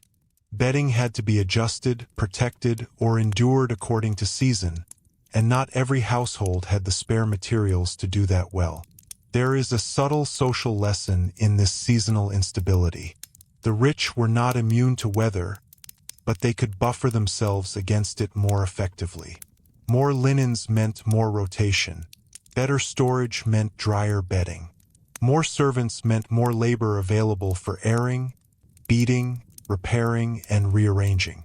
More rooms meant greater control over placement and exposure. The poor often had to accept the full mood of the season directly in their beds. A damp autumn or bitter winter translated itself into sleep more quickly when a household lacked backup textiles and enclosed dry spaces. Thus, the discomfort of a bed became one of the most intimate ways class settled itself onto the body. And yet, despite all of this, medieval people kept investing emotionally and economically in bedding because the difference between a badly managed bed and a well-managed one was real. Better sheets felt better. Fresh straw felt better. Dry blankets felt better. Tightened supports felt better. Featherbeds, for all their limitations, felt better than poorer alternatives. This may sound obvious, but it matters historically because it prevents the story from becoming a caricature. The Middle Ages were not a time when everyone slept miserably in identical conditions. They were a time when every layer of comfort had to be fought for through material choice, domestic labor, wealth, and constant attention. And that constant attention tells us something about household order itself. Beds were among the most intimate tests of whether a home was being managed competently. A neglected bed meant more than poor sleep. It suggested strain, poverty, illness, overwork, or disorder within the household economy. A good bed suggested care, reputation, and a certain mastery over daily life. This helps explain why bedding shows up so often in wills, dowries, accounts, and domestic records. People knew exactly how much these materials mattered because they felt their consequences every night. There is one more quiet twist here. The medieval bed was uncomfortable not only because it was built from imperfect materials, but because those materials were alive or once alive. Straw came from the field. Wool came from animals. Feathers came from birds. Linen came from laboriously processed flax. Wood came from trees shaped by hand. These were not sterile industrial products. They carried the irregularity of the natural world into the sleeping space. Their fibers shifted. Their scents changed. Their durability varied. To sleep in a medieval bed was to sleep in close contact with the converted substance of land, labor, and animal life. That made the bed more fragile, more sensory, and in many ways more demanding. And once we see the medieval bed that way, as a fragile arrangement of organic materials constantly threatened by damp, dust, pests, strain, and time, another question naturally begins to rise. If the materials themselves were so difficult to maintain, then how did people clean beds, protect them, freshen them, and judge whether a sleeping space was respectable or disgraceful in a world where cleanliness meant something rather different from the modern ideal? If the materials themselves were so difficult to maintain, then how did people clean beds, protect them, freshen them, and judge whether a sleeping space was respectable or disgraceful in a world where cleanliness meant something rather different from the modern ideal? That question takes us into one of the quieter but most revealing corners of medieval domestic life, because cleanliness was never simply the absence of dirt.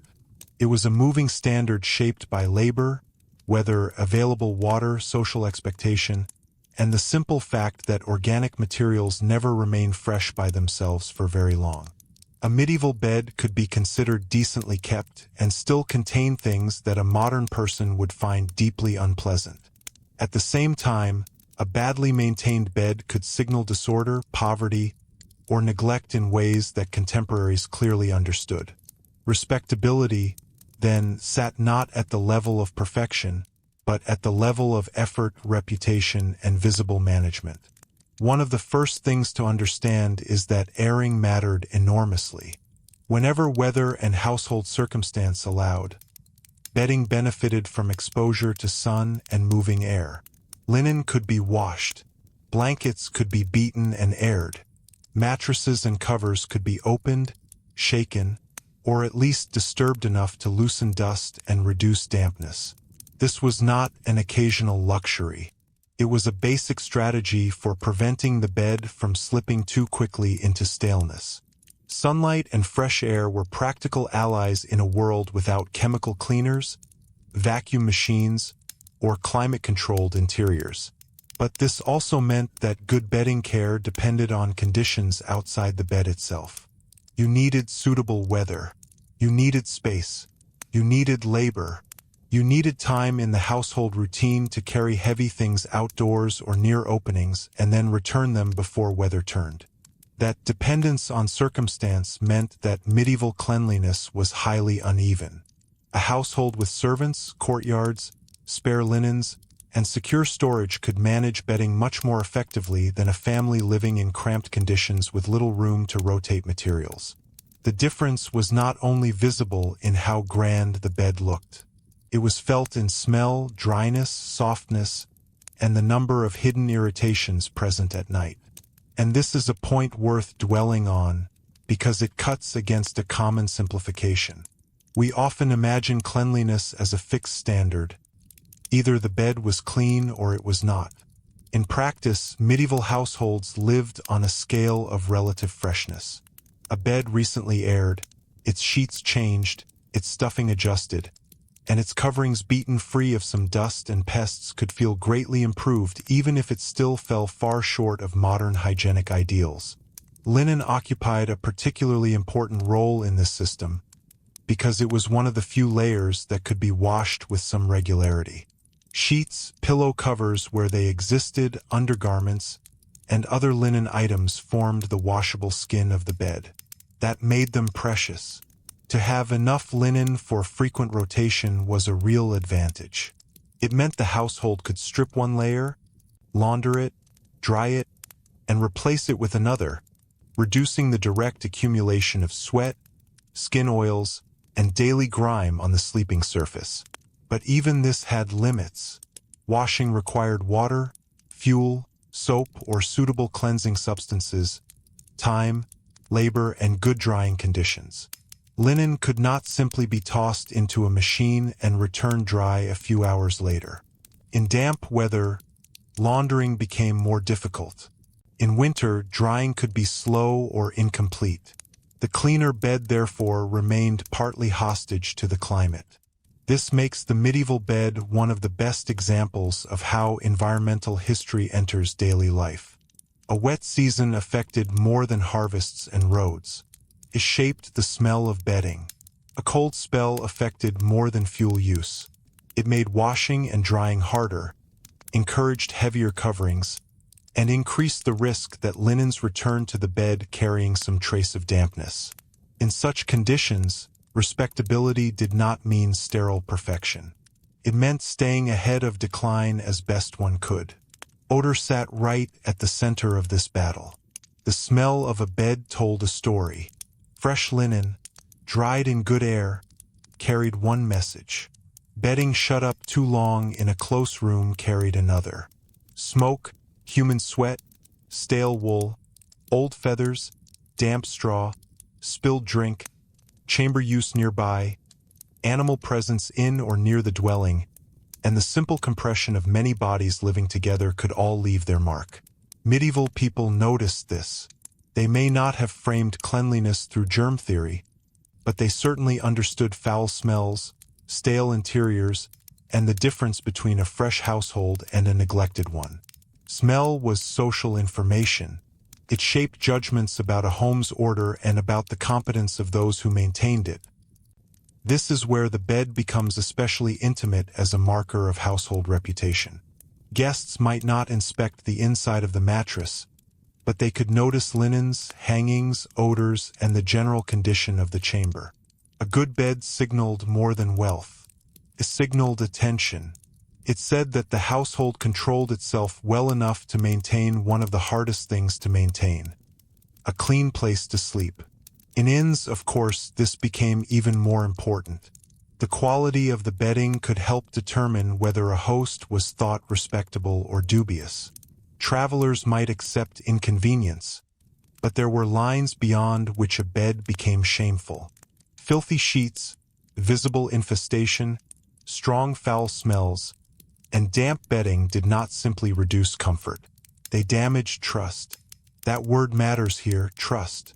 Cleanliness in the medieval bed was partly about trust because the sleeper often could not fully verify what lay within the mattress or under the coverings. In a private household, repeated experience built that trust over time. You knew how recently the straw had been changed. You knew how the linens had been washed. You knew the habits of the people who shared the house. On the road or in someone else's care, that knowledge disappeared. The bed might look acceptable from a distance while hiding old stuffing, active insects, or linens less fresh than they seemed. There were, naturally, many small domestic practices aimed at pushing back against this uncertainty. Beating blankets loosened dust. Exposing items to air helped reduce staleness. Herbs and fragrant plants were sometimes used in ways that freshened interiors or at least overlaid less pleasant smells. Lavender, rosemary, and other aromatic materials had reputations for usefulness and pleasant scent, though we should not exaggerate their effectiveness. They did not transform a medieval mattress into modern bedding. Still, the very effort to scent or freshen a bed tells us that medieval households cared about the sensory quality of sleep. This was not a society blind to comfort. It was a society trying to improve comfort with the means available. The use of herbs also points to something deeper. Cleanliness in the medieval world often included moral and aesthetic dimensions that overlapped with the practical. A bed that smelled pleasant or at least less stale was not merely more comfortable. It suggested refinement, order, and an ability to impose culture on nature. This is especially visible in elite settings, where richly appointed beds, fresh linens, and carefully managed chambers communicated civilization in a very direct form. Yet the same logic existed in humbler households too, even if expressed more modestly. To make the bed decent was to resist disorder. It was a small, everyday act of domestic authority. Still, for all this effort, the physical reality of organic bedding kept asserting itself. Dust gathered, feathers escaped, straw flattened, wool held odors, curtains absorbed smoke, rope supports loosened, wood creaked, mice found corners, insects returned. So medieval cleanliness was always temporary. A well-kept bed was not a bed that had solved its problems forever. It was a bed that had recently been brought back under control. This is one of the strongest differences between the medieval sleeping world and the modern one. Today, Many people expect the bed to remain fairly stable between washings or cleaning cycles. In the Middle Ages, the bed was more visibly and more rapidly in conversation with the environment around it. That conversation was shaped by social roles, and especially by the labor of women and servants. Much of the work that kept bedding usable was repetitive, physical, and often taken for granted. Sheets had to be monitored, blankets had to be aired, covers had to be repaired, filling had to be judged, renewed, or redistributed. Storage had to keep materials as dry and safe as possible. These tasks rarely dominate grand historical narratives, yet without them the household very quickly became less habitable. The comfortable bed, such as it was, rested upon a foundation of ongoing labor that often went uncelebrated precisely because it was expected. When we say a medieval bed was uncomfortable, part of what we are really saying is that the margin between order and discomfort was narrow, and it had to be defended constantly by work. This is also why the bed appears so often in legal and economic records. Bedding was expensive not only because of material cost, but because it condensed so much labor. A set of linens represented spinning, weaving, bleaching or washing, drying, mending, and storage. A featherbed represented the gathering, cleaning, housing, and maintenance of a filling that was far from simple. Good blankets, hangings, and coverlets embodied textile labor on a large scale. So when a bed passed through inheritance, dowry, or household transfer, it brought with it a store of labor as well as a promise of future comfort. To receive bedding was to receive one of the core tools of settled domestic life. Now, there is a small but interesting expectation reversal here.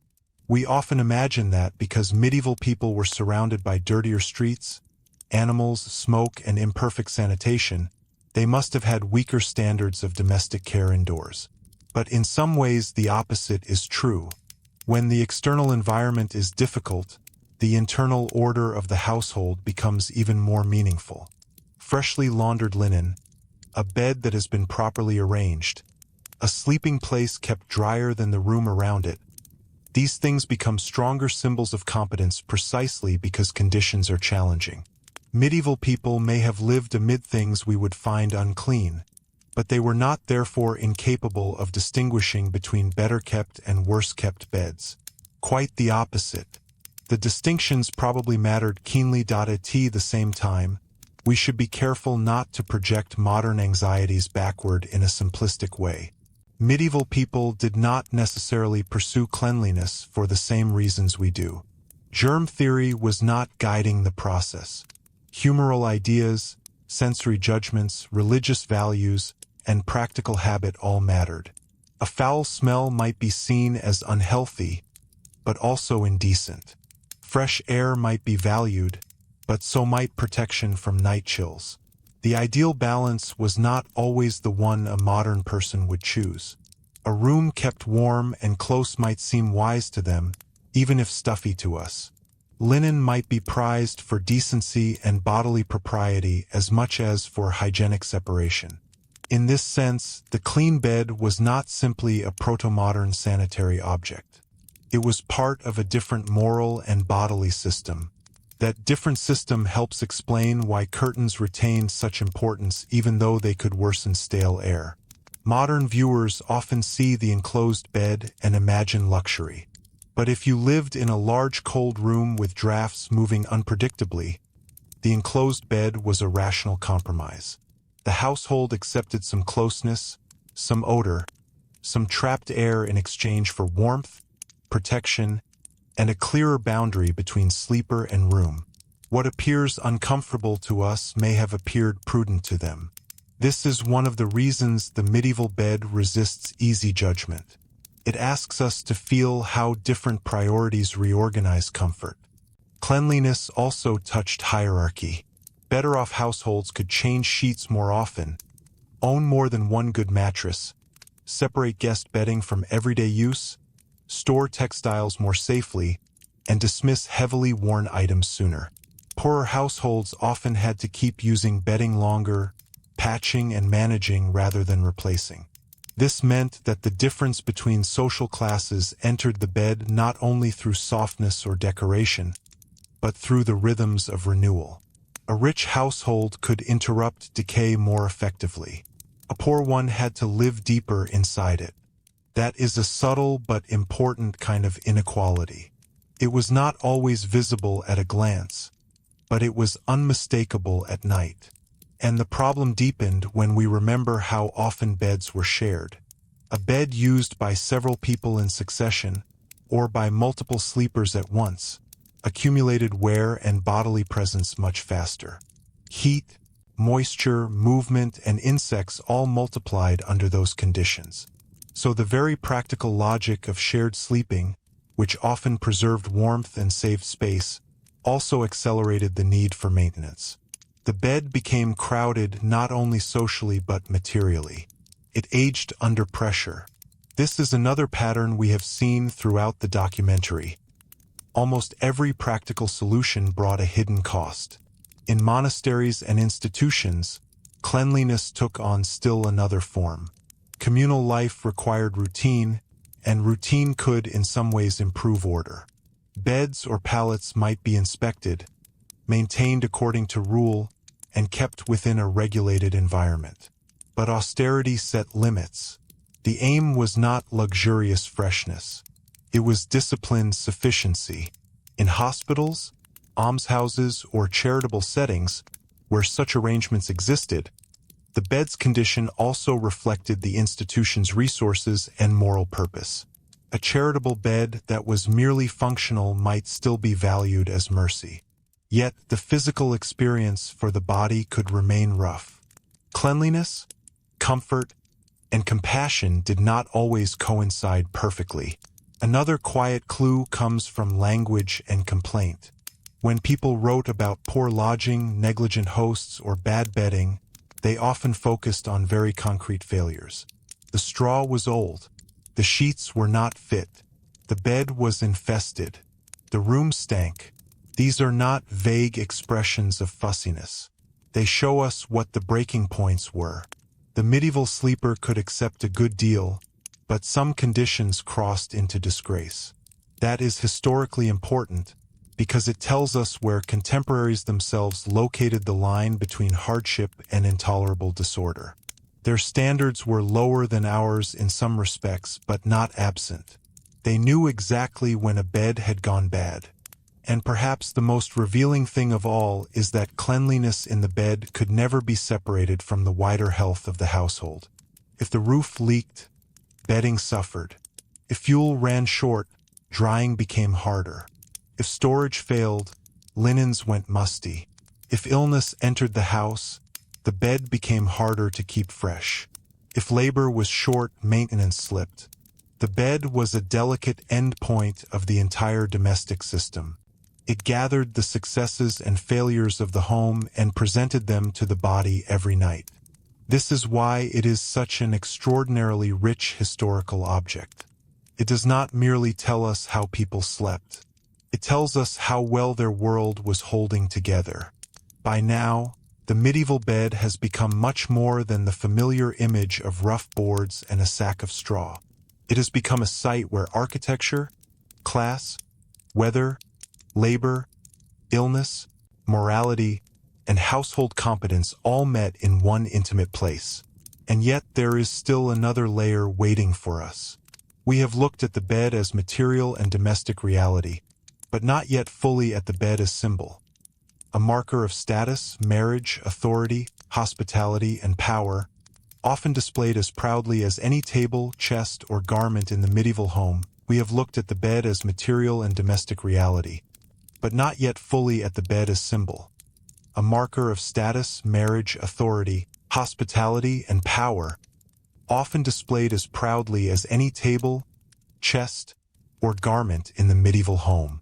And once we begin to see the bed in this way, another quiet contradiction emerges. The very object that could be physically uncomfortable was also one of the most important visual statements a household could make about itself. In some cases, it was less hidden than modern sensibilities might expect. The bed was not always tucked away in a strictly private chamber. It could be placed where it was seen, admired, and understood. In wealthier households, particularly among the nobility and upper urban classes, the principal bed often occupied a position of prominence. It might stand in a chamber used for receiving certain visitors, conducting business, or marking significant life events.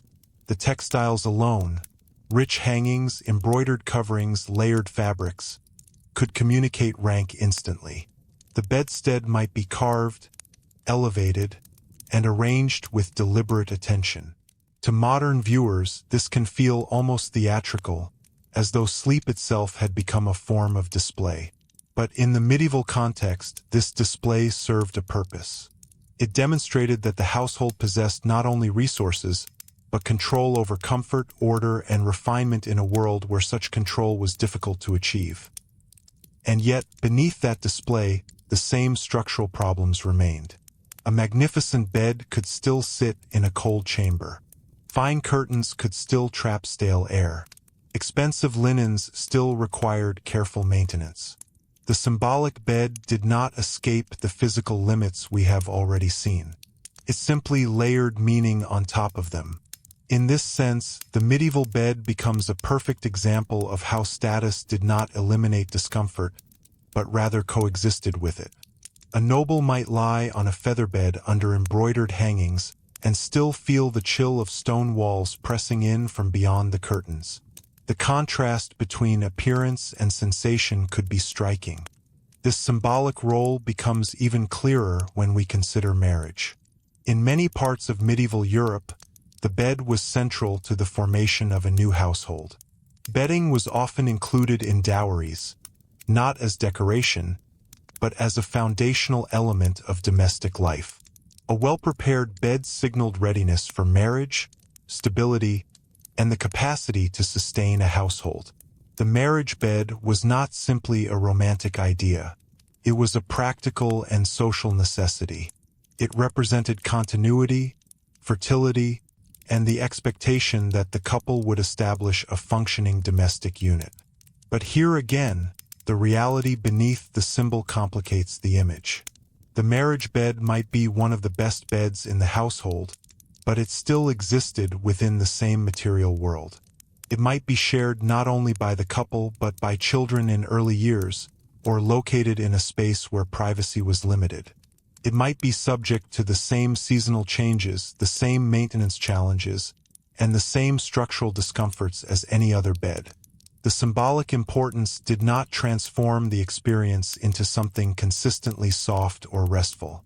Instead, it made the bed a place where the pressures of life, economic, familial, biological, were concentrated. Hospitality offers another angle. To offer a guest a bed was to offer more than shelter. It was to extend trust, respect, and recognition of shared social norms. A host's reputation could rise or fall on the condition of the bed they provided. Even in modest households, there was often an effort to prepare the best available bedding for a guest. Fresh linens, if possible, or at least better arranged coverings, signaled that the visitor was valued. In elite settings, guest chambers and beds could be arranged with considerable care, reflecting both generosity and status. But once again, we encounter the same tension. The guest might receive the best bed in the house, yet still encounter discomfort by modern standards. The mattress might be uneven. The room might be cold. The bedding might carry the layered history of previous use. The host's intention and the guest's experience could diverge. What mattered socially was the gesture and the visible effort. What mattered physically was something else entirely. And in many cases, both truths existed side by side without contradiction. The bed also functioned as a marker of authority within the household. In large homes, particularly those with servants, the arrangement of sleeping spaces reflected hierarchy. The best bed in the best position belonged to the head of the household. Others slept in secondary beds, pallets, or nearby spaces according to rank. This arrangement was not arbitrary. It reinforced social order every night. To sleep closer to the central bed was to be closer to power. To sleep farther away, or in more temporary arrangements, was to occupy a lower position. This nightly reinforcement of hierarchy is easy to overlook, but it shaped experience deeply.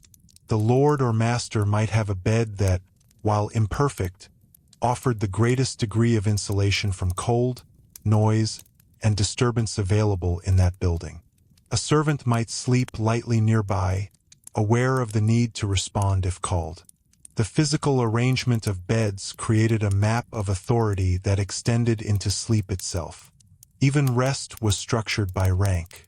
There is also a ceremonial dimension that adds another layer to the bed's symbolic role. In certain elite contexts, aspects of daily life involving the bed were observed or ritualized. Rising from bed, retiring to it, receiving visitors while seated or reclining, these actions could carry meaning beyond the personal. The bedchamber became a controlled environment where status was enacted. This does not mean that medieval people lived without any sense of privacy, but it does mean that the boundary between private and public life was drawn differently. The bed could sit on that boundary rather than entirely behind it. This brings us back to one of the central contradictions of the medieval bed. It was both deeply personal and socially visible. It held the body at its most vulnerable, yet it could also be displayed, discussed, inherited, and judged. It was a place of rest, but also of ceremony, illness, negotiation, and transition. Comfort in such a context was only one part of its meaning. And if we step slightly further back, we can see that the symbolic bed also helped shape expectations. A finely dressed bed suggested that rest should be orderly and dignified, even if the physical experience did not fully match that image. A poorly kept bed suggested disorder, even if the sleeper had learned to endure it. In this way, the bed influenced how people thought about their own lives. It set a standard, however imperfectly achieved. There is a subtle psychological effect here. To lie in a bed that looks respectable but feels uncomfortable creates a particular kind of tension. The appearance promises more than the material delivers. Medieval people likely experienced this gap, though they would not have described it in modern terms. The bed could reassure the eye while still challenging the body. That contrast may have been one of the quiet, persistent features of everyday life. At the same time, the symbolic importance of the bed encouraged people to invest in it whenever possible. Even households of modest means might prioritize bedding over other forms of furniture because of its central role in life. A chest or table could be improvised or shared, but the bed touched the body directly every night. It was worth improving even incrementally. This explains why bedding appears so frequently in records of value. It was not simply decorative wealth. It was practical wealth with symbolic weight. And yet, despite all this investment, the medieval bed remained bound to its environment. It could not fully escape the limits of architecture, climate, materials, and labor. The symbolic layer could elevate its meaning, but not transform its physical nature. This is perhaps the most important insight of all. The medieval bed was uncomfortable not because people failed to care about comfort, but because they lived in a world where comfort had to compete with so many other forces.